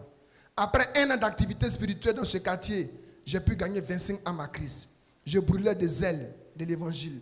Avec une soif de voir les âmes se convertir. Toutes les méthodes étaient à ma portée. Le porte-à-porte, le plein air, le par contact. Mais hélas, les fruits étaient toujours maigres. Je m'épuisais. Notre mission mère nous amenait dans des programmes d'évangélisation sans grand résultat. Qu'est-ce qui n'allait pas? À la formation théologique décentralisée où j'ai été étudiant, on nous avait appris plusieurs méthodes d'évangélisation. Des organismes comme Campus pour Christ, comme TM, Témoignage pour évangéliser maintenant, nous ont appris leurs méthodes, les 4 lois spirituelles. Mais hélas, les résultats étaient toujours maigres, plus décevants. Et puis un jour, ils ont décidé de prier. Plusieurs personnes se déclaraient pour suivre Christ. Mais dans la finalité, presque personne n'est resté.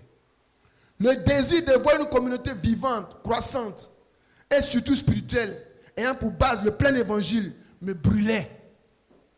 Dans cette fièvre spirituelle, j'ai organisé la première veillée de prière, le 1er mai 1976. Dieu mit devant moi sa révélation dans 2 Chroniques 7, 13 à 16. Quand je fermerai le ciel et qu'il n'y aura point de pluie, quand j'ordonnerai aux sauterelles de consumer le pays, quand j'enverrai la peste parmi mon peuple, si mon peuple sur qui est invoqué mon nom s'humilie, prie et cherche ma face, s'il se détourne de ses mauvaises voies, j'exaucerai des cieux, je lui pardonnerai son péché et je guérirai son pays. Mes yeux se sont ouverts désormais et mes oreilles seront attentives à la prière faite en ce lieu. Maintenant, je choisis et je sanctifie cette maison pour que mon nom y réside à jamais.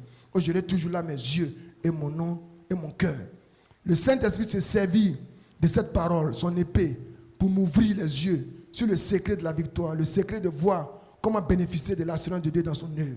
Après une profonde méditation de ce texte, en acceptant toutes ces implications, nous nous sommes mis à prier. Vers 3 heures du matin, Dieu fit éclater sa gloire. Dans la salle où nous étions, la présence du Saint-Esprit était telle que personne ne pouvait se contenir. J'étais à cette réunion avec 25 nouveaux chrétiens. Plusieurs furent remplis du Saint-Esprit. Les uns et les autres confessaient leurs péchés à Dieu et recevaient la grâce du pardon. Certains étaient délivrés des mauvais esprits. Quelques personnes étaient guéries de leur maladie. C'était la première fois cette nuit-là que j'expérimentais la véracité des écrits des 2 testaments, la Bible. Il dit après ça, sa manière de travailler a changé. C'est ce qu'a donné aujourd'hui ce que vous voyez, l'église baptiste et mission. Quelque chose s'était passé. Mais avec le Saint-Esprit, nous allons plus loin jusqu'à la saison de l'adoption. Et quand ton âge passe et qu'on t'apporte la lumière du nouveau âge et puis tu rejettes, tu meurs avec ça. William Branham.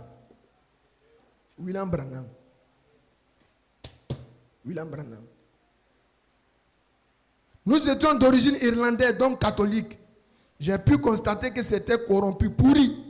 Alors je suis allé dans une certaine église dénominationnelle de cette ville, disait, nous sommes le chemin de la vérité. L'autre dit, nous sommes le chemin de la vérité. L'autre dit, nous sommes le chemin de la vérité. Il y a tellement d'églises, tout le monde dit, le chemin. Il dit, bon, finalement, attendez.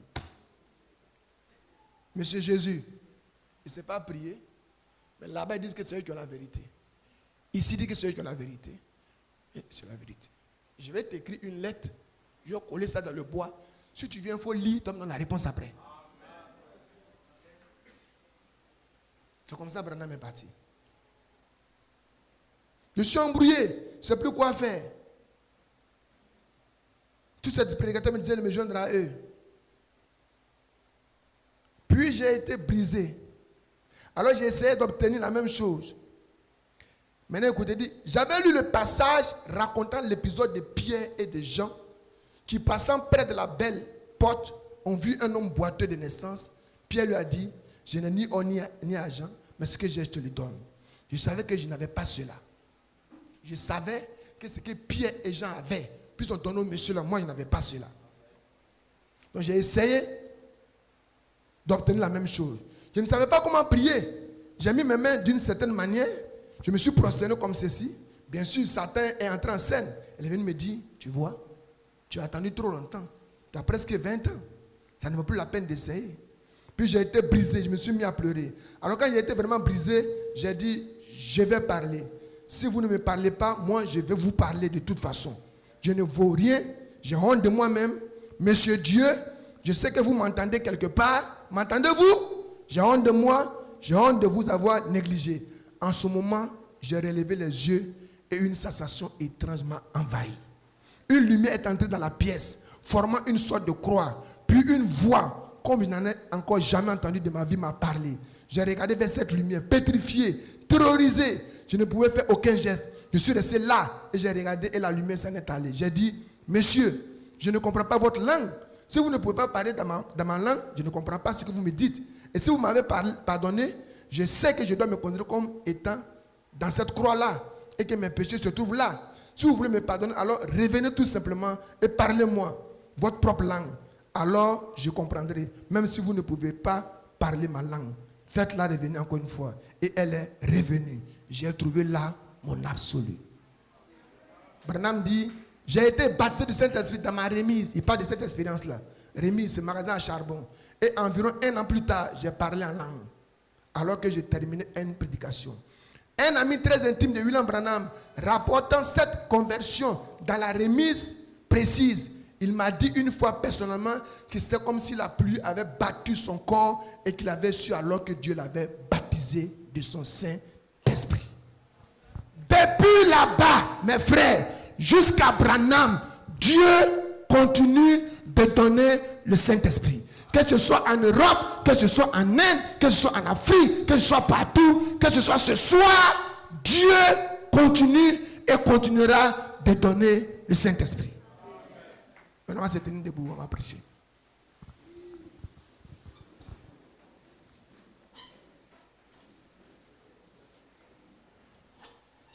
C'est ce jour-là, dans la remise là, magasin de charbon là, que Branham a fait son expérience du baptême du Saint-Esprit.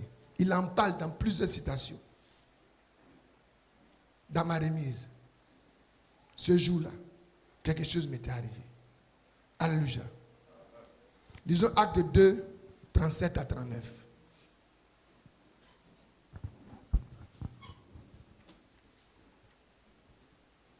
Donc tu vois que tu ne peux pas nier cette chose-là. Depuis que l'Église est née, depuis que l'effusion est tombée pour la première fois sur les premiers chrétiens, tout au long des âges, Dieu a toujours continué à baptiser. Donc ce n'est pas ce soir qui va arrêter. La promesse est pour toi. Après avoir entendu ce discours, ils eurent le cœur vivement touché. Et il dit à Pierre et aux autres apôtres, « Hommes frères, que ferons-nous » Pierre leur dit, « Répentez-vous et que chacun de vous soit baptisé au nom de Jésus-Christ pour le pardon de vos péchés et vous recevrez le don du Saint-Esprit. Car la promesse est pour vous, pour vos enfants et pour tous ceux qui sont loin, en aussi grand nombre que le Seigneur notre Dieu les appellera. » Tous ceux qui ont été appelés. As-tu été appelé par Dieu ce soir? Donc, la promesse est pour toi. C'est tout mon thème. Le problème ce soir, c'est de savoir si tu as été appelé par Dieu. Que le Seigneur ajoute la bénédiction à la lecture de sa parole. Tous ceux que le Père a appelés. Asseyez-vous. Est-ce que le Seigneur t'a appelé ce soir? Ou bien c'est ta soeur qui t'a appelé? Ou bien c'est ta cousine qui t'a appelé? Ou bien c'est ton ami qui t'a appelé? Ou bien c'est quelqu'un qui t'a appelé? Si c'est Dieu qui t'a appelé, la promesse du Saint-Esprit est pour toi. Parce qu'il dit cette promesse, elle est pour vous, les Juifs. Pour vos enfants juifs. Et pour tous ceux qui sont en aussi grand nombre que le Seigneur notre Dieu les appellera. Ce soir-là, est-ce que c'est Dieu qui t'a appelé au message? Ou bien c'est Louis Georges? Ou bien c'est Kofi Roger? Ou bien c'est Herman? Ou bien c'est ton mari? Si c'est Dieu qui t'a appelé, il faut lui dire, Seigneur, si c'est toi qui m'as appelé, alors la promesse là ce soir c'est pour moi. Alléluia. La Bible dit, Dieu a jeté son regard parmi les nations pour choisir du milieu d'elles un peuple qui porte son nom. Parmi les nations, il prend comme ça les gens, il les appelle. Il les appelle. Et Dieu ne vous a pas connu le jour où vous êtes rentré ici. Dieu ne vous a pas connu le jour où vous avez pris position pour le message. Dieu ne t'a pas connu le jour où tu as été joué au piano. Dieu ne t'a pas connu le jour où tu as été baptisé. Non. Il t'a connu avant la fondation du monde. Et ceux qu'il a connus d'avance, il les a prédestinés. Et ceux qu'il a prédestinés, il les a appelés à être semblables à l'image de son fils. Donc ce soir, je suis en train de te dire que si c'est Dieu qui t'a appelé, tu as droit au Saint-Esprit comme tous ces gens déjà passés. À moins que ce soit ton copain, ton ami qui t'a appelé. À moins que tu sois venu ici à cause d'une soeur ou d'un frère ou de quelque bénédiction que tu sois. Mais si c'est Dieu qui t'a appelé, nul ne peut venir à moi et devenir chrétien si le Père qui m'a envoyé ne l'appelle premièrement. Si c'est Dieu qui t'a appelé ce soir, alors le Saint-Esprit est pour toi. Alléluia. C'est une promesse. comme Jacob et Ésaü. Avant que les deux enfants ne soient nés, avant qu'ils n'aient fait la différence entre le bien et le mal, Dieu dit, j'ai connu Jacob et je l'ai choisi. Et j'ai haï Ésaü, je l'ai rejeté. Donc avant même que les enfants ne naissent, Dieu les connaissait. C'est pourquoi Dieu, connaissant Jacob déjà, il faudrait que Dieu a placé dans son cœur le désir d'obtenir le droit d'aînesse. Et que le droit d'aînesse, c'est le baptême du Saint-Esprit. Donc comme toi, Dieu t'a connu avant la fondation du monde, et qu'il sait qu'il va t'appeler, il a placé en toi ce soir le désir de recevoir le Saint-Esprit. Alléluia. Tu n'es pas venu ici en vain. C'est parce qu'avant la fondation du monde, il t'a connu. Et il a placé dans ton cœur le désir de recevoir le Saint-Esprit. Et comme le Saint-Esprit existe, cette profondeur appelle dans ton cœur ce soir.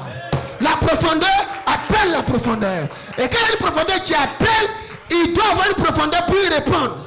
Le désir que tu as de recevoir le Saint-Esprit ce soir est justifié parce qu'il y a un Saint-Esprit qui va tomber ce soir.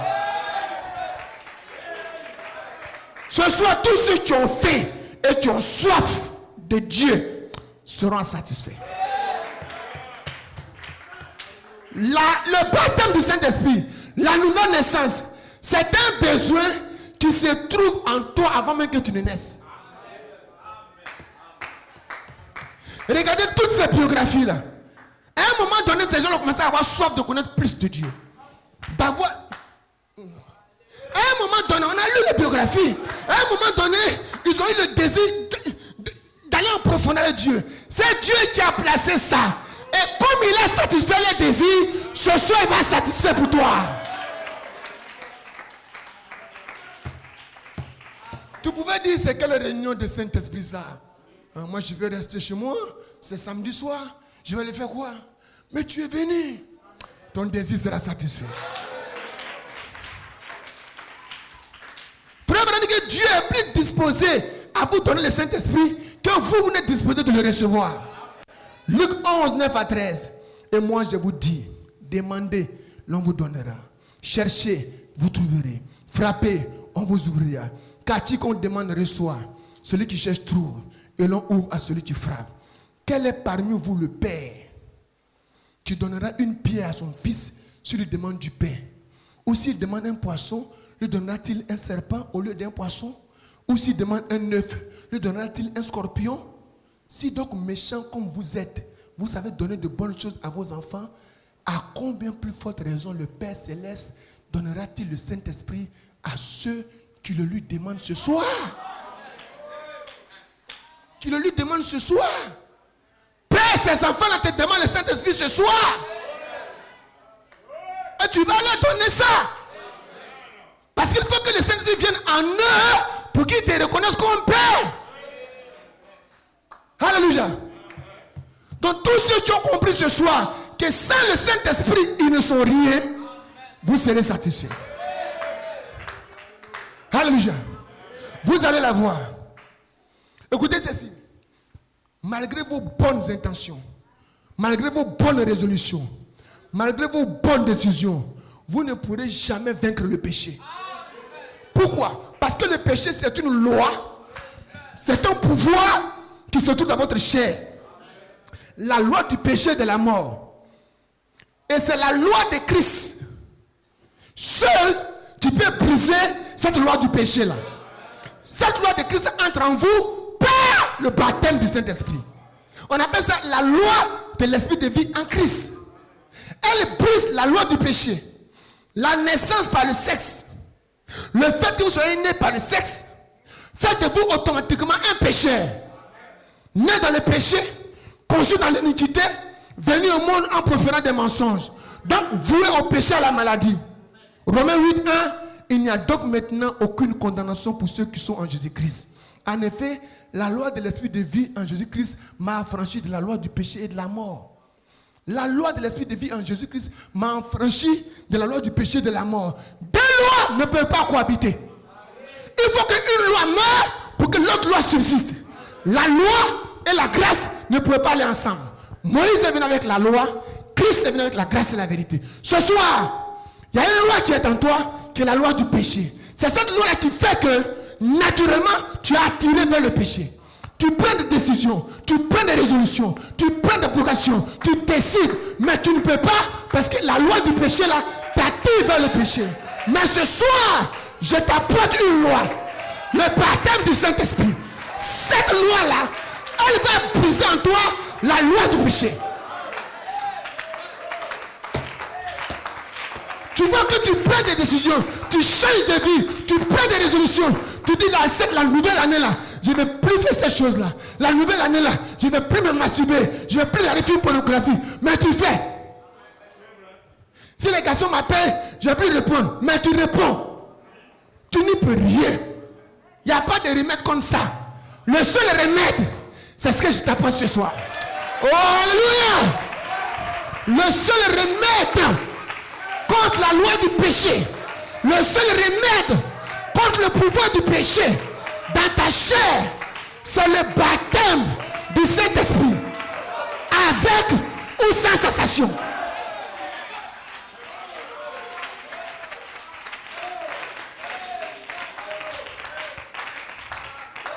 Alléluia. L'unique remède. Gloire à Dieu. Gloire à Dieu. Maintenant écoutez frère Branham. Croyez-vous le prophète? Le départ soudain secret de l'église. Il dit j'allais prêcher comme des ruminants, mais dimanche 12, 10, 58. Mais j'espère que vous suivez. Hein? C'est bon? Ces gens ne sont pas plus grands que vous. D'ailleurs, même vous là, vous êtes plus grands que les finés là. Oh. Vous êtes plus grands que les. Vous êtes plus grands que eux. Le plus petit parmi nous ce soir là est plus grand que tous ceux-là. Parce que nous, notre saison là, notre dispensation là,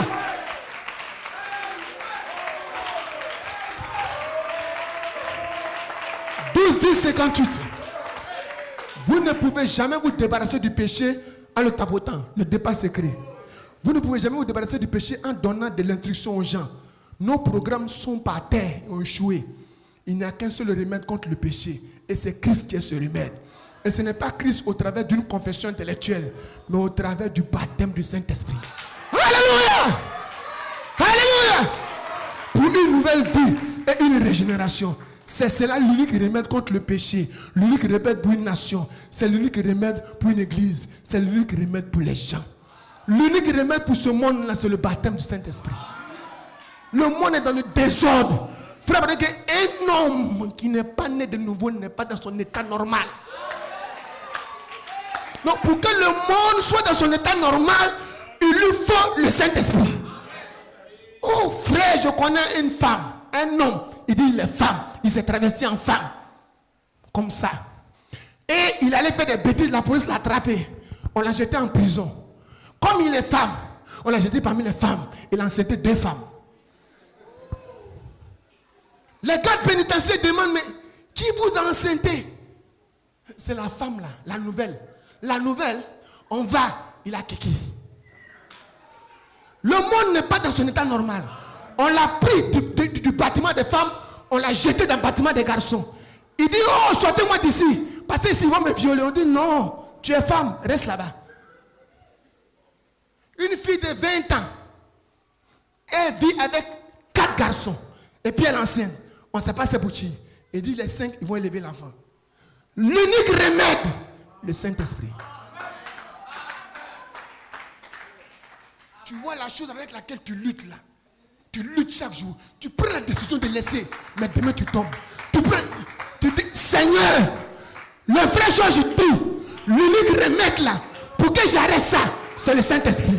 Ne me laisse pas sortir d'ici sans ça.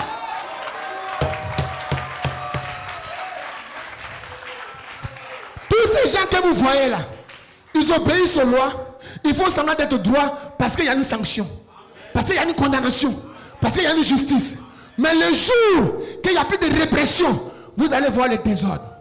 Sinon, ce n'est pas parce qu'ils ont vécu la loi du péché dans leur chair. Non, ça est là, ça sommeille.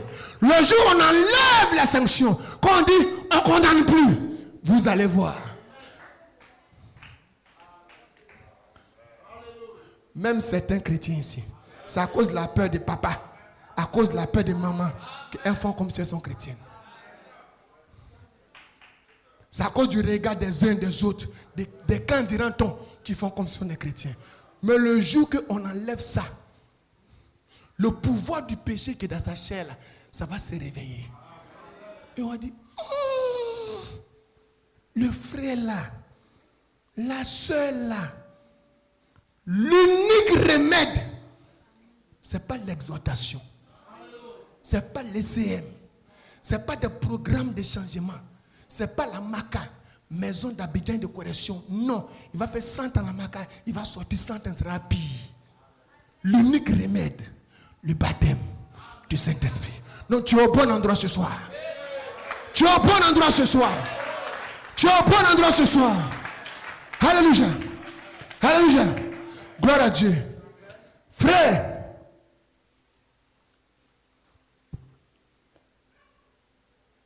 soyez poussés à bout. Faites comme Jacob. Tu avais été choisi pour recevoir le droit d'aînesse. Et c'était dans son cœur à tel point qu'il a arraché le droit à son frère. Nous aussi, nous avons dans notre cœur d'arracher le droit d'aînesse à tous les croyants de ce monde, de cette nation. Les pentecôtistes, les évangéliques, on va leur arracher le droit d'aînesse et puis leur montrer qui est Dieu. C'est pourquoi ça grogne dans notre cœur. Frère, que le Saint-Esprit nous a été donné. Le Saint-Esprit nous a été donné pour aller plus loin que les protestants, que les luthériens, que les pentecôtistes, jusque dans la saison de l'adoption.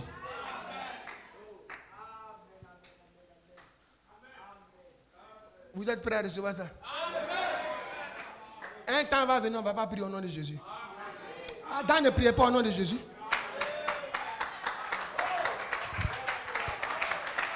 Une saison va arriver de nous dans notre âge.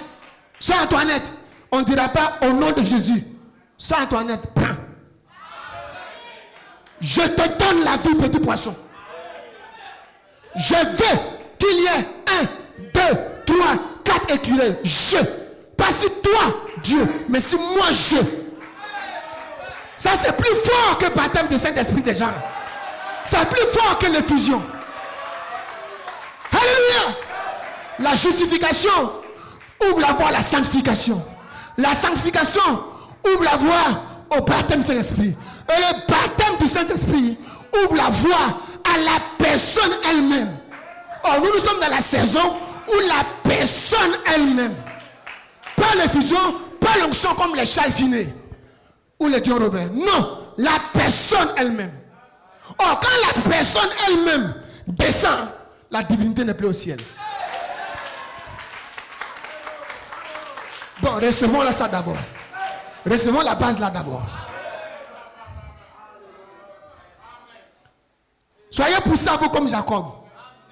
Derrière lui, son beau-père Laban avait sa troupe pour le tuer. Devant lui, son frère Esaü avait sa troupe pour le tuer. Il ne peut pas faire marche arrière. Il ne peut pas faire marche avant. Il dit, Seigneur, change-moi. Seigneur, transforme-moi. Seigneur, fais quelque chose. Sinon, devant c'est la mort, derrière c'est la mort. Ce soir, Dieu dit à Dieu, Seigneur, dehors le péché m'attend. Ici, là, l'enlèvement m'attend. Si je sors, le péché va m'attraper. Si je n'ai pas le Saint-Esprit, je rate l'enlèvement. Donc, change-moi ce soir. Transforme-moi ce soir. Baptise-moi ce soir. Change mon nom ce soir.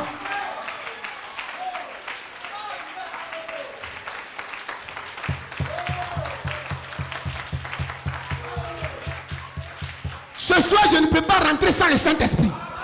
Si je rentre sans ça, le péché m'attend. Si je reste ce soir, l'enlèvement me rate. Donc, Seigneur, aujourd'hui, c'est aujourd'hui. Alléluia.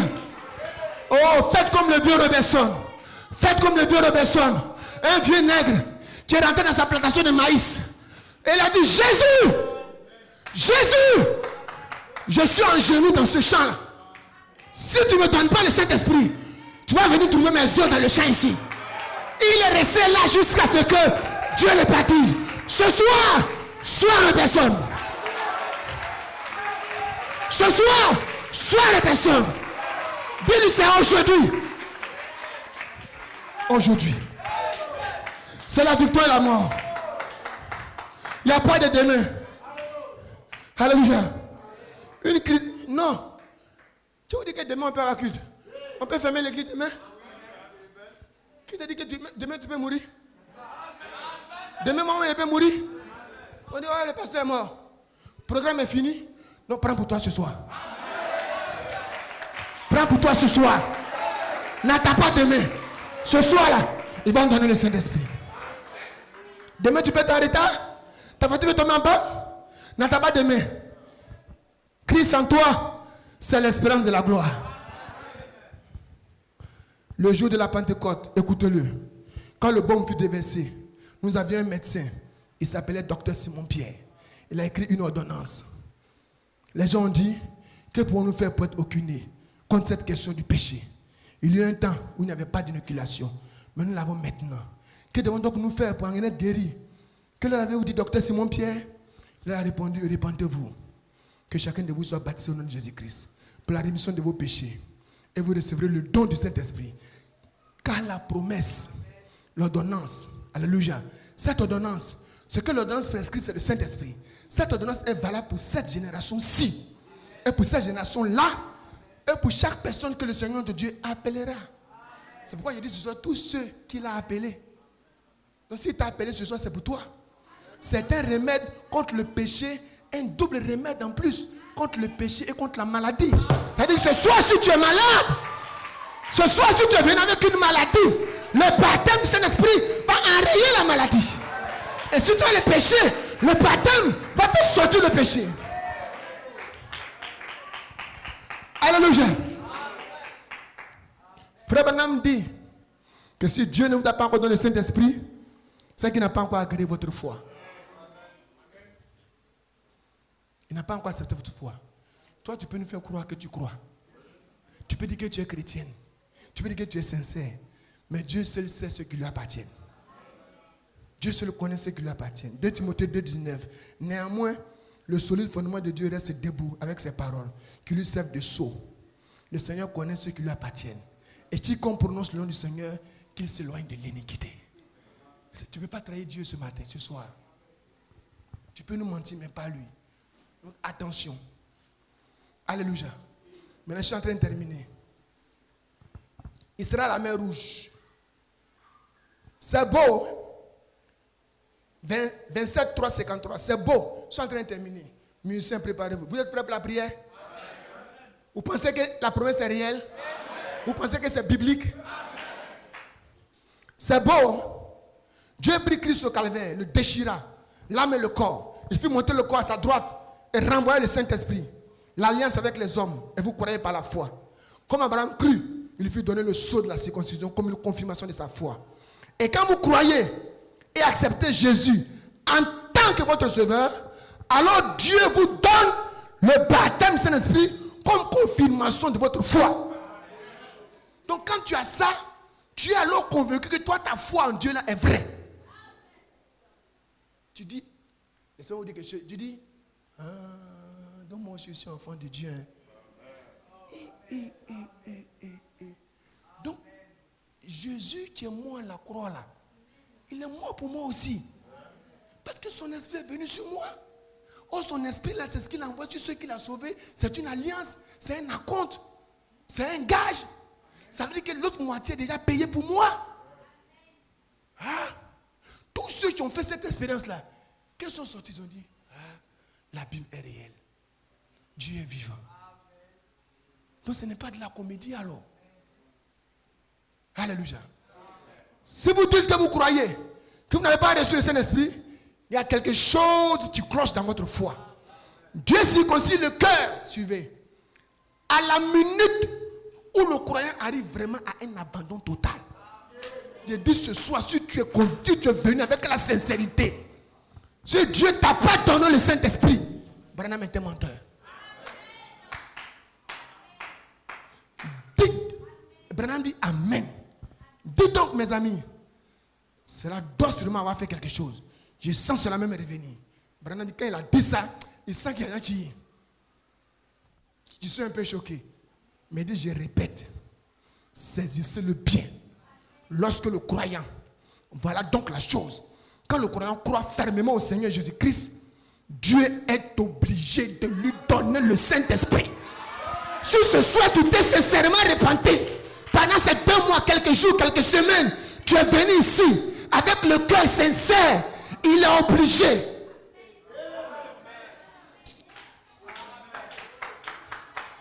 Vous dites, qu'y a-t-il, frère Branham? Simplement votre foi, c'est tout. Si vous croyez véritablement, Dieu est là pour vous le donner. Comme Pierre prononçait encore ces mots, le Saint-Esprit descendait sur ceux qui écoutaient la parole. Et c'est juste à Descanane, très bien remarqué.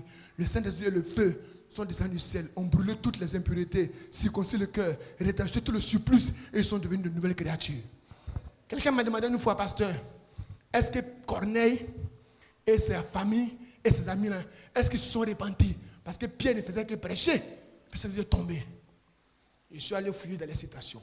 Frère Branham dit dans COD, il dit, si Dieu a donné le Saint-Esprit à Corneille et à ces gens-là, c'est que Dieu a accepté leur repentance.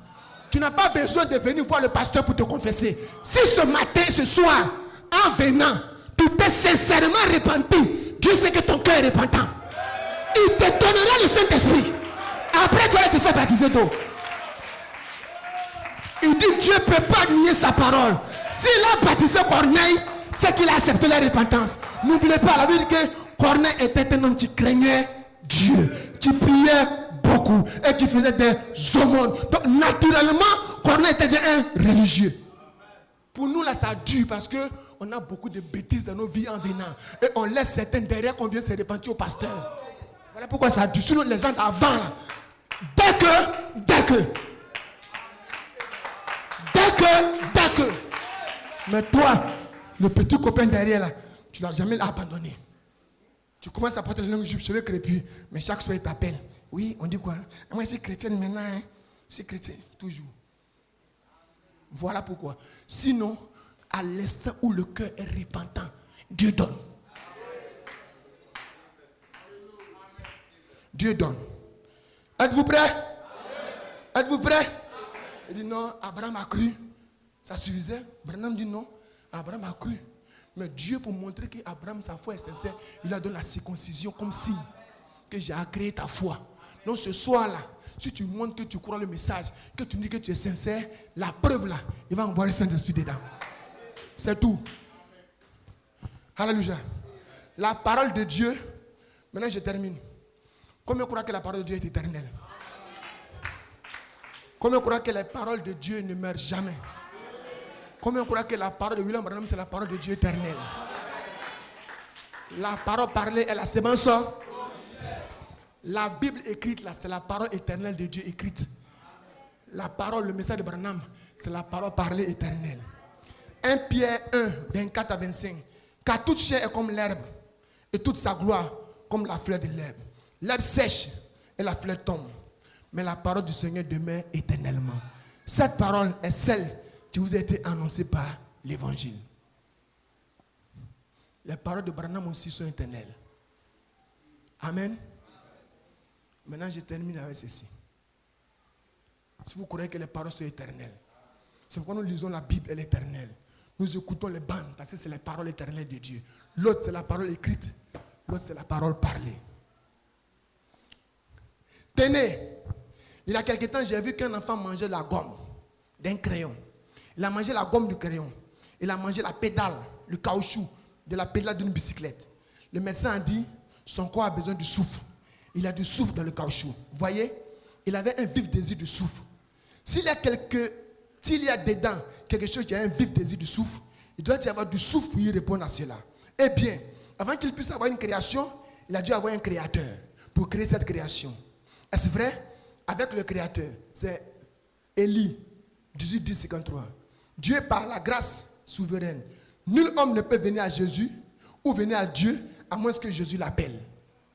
C'est pourquoi il dit le thème, c'est tout ce qu'il a appelé. Vous Voyez-vous, Dieu doit d'abord vous appeler. C'est l'élection souveraine et l'appel souverain. Maintenant, Dieu vous a appelé ce soir à une marche plus profonde et plus intime. Avant qu'il puisse faire cela, il a dû placer cette création-là dans votre cœur pour vous faire désirer cela ardemment. Sinon, vous ne serez jamais venu. Est-ce vrai? Maintenant, étant donné que vous êtes venu et que vous avez répondu à son appel, il est ici, souverain vis-à-vis de sa parole pour accomplir ce qu'il vous a promis. Il est ici. Soyez révérencieux quand le Seigneur est dans ce lieu pour accomplir sa parole. Clémentine, fais vite, on va prier pour les malades. Va vite, tu viens. Hey, on va commencer à prier. Ne sortez plus. Maintenant, Branham dit, chacun de vous va recevoir cela. Est-ce que vous croyez que les paroles sont éternelles? Chacun de vous va recevoir cela. Croyez-vous cela? Chacun de vous. Je pense qu'il y a environ 100 personnes. Nous sommes plus que 100, pratiquement ici, debout, ou pas autant. Peut-être 40, 50, 60. Mais quel que soit le nombre de ceux qui se tiennent ici, debout, levez-vous. Qui veulent plus de Dieu, vous pouvez avoir cela maintenant même. Cela est ici, à votre disposition. Le grand Dieu surnaturel qui guérit les malades, qui fait voir les aveugles, qui a créé les cieux et la terre, qui a créé les arbres, les fleurs, son esprit se meut en vous maintenant. Maintenant, si seulement vous pouvez saisir votre âme comme ceci et dire, Père, je suis venu parce que tu m'as appelé. Et tu ne m'aurais pas appelé s'il n'y avait pas une fontaine où m'abreuver. Et je suis venu par la foi, j'accepte cela. Et je crois maintenant même que tu vas remplir ma vie de ton esprit. Et je vais t'aimer désormais plus intimement. Branham dit, petit garçon japonais. Moi j'ai dit petit garçon baoulé. Petit garçon pété. Petit garçon Yula. Petit garçon Agni. Crois-tu que Dieu va te donner le Saint-Esprit? J'ai dit les paroles de Dieu sont éternelles. Que Dieu te bénisse. Croyez-vous cela par ici, soeur? Que Dieu va vous donner le Saint-Esprit? Très bien. Maintenant, inclinons la tête.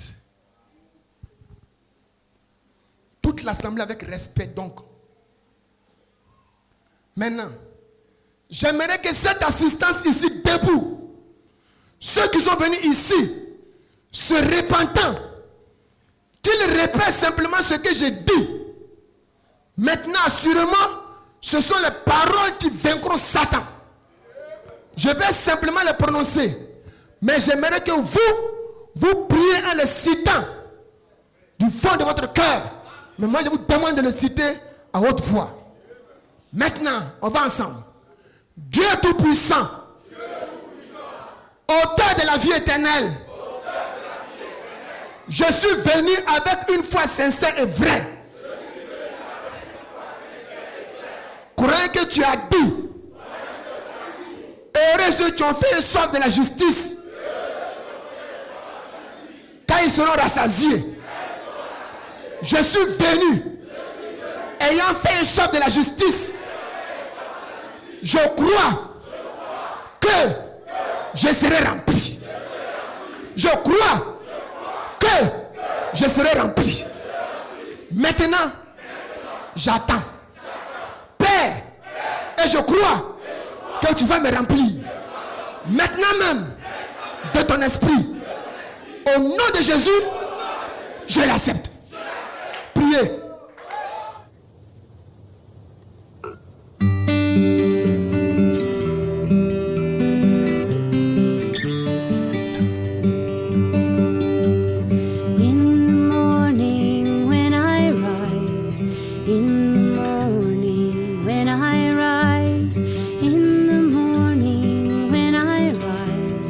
Give me Jesus.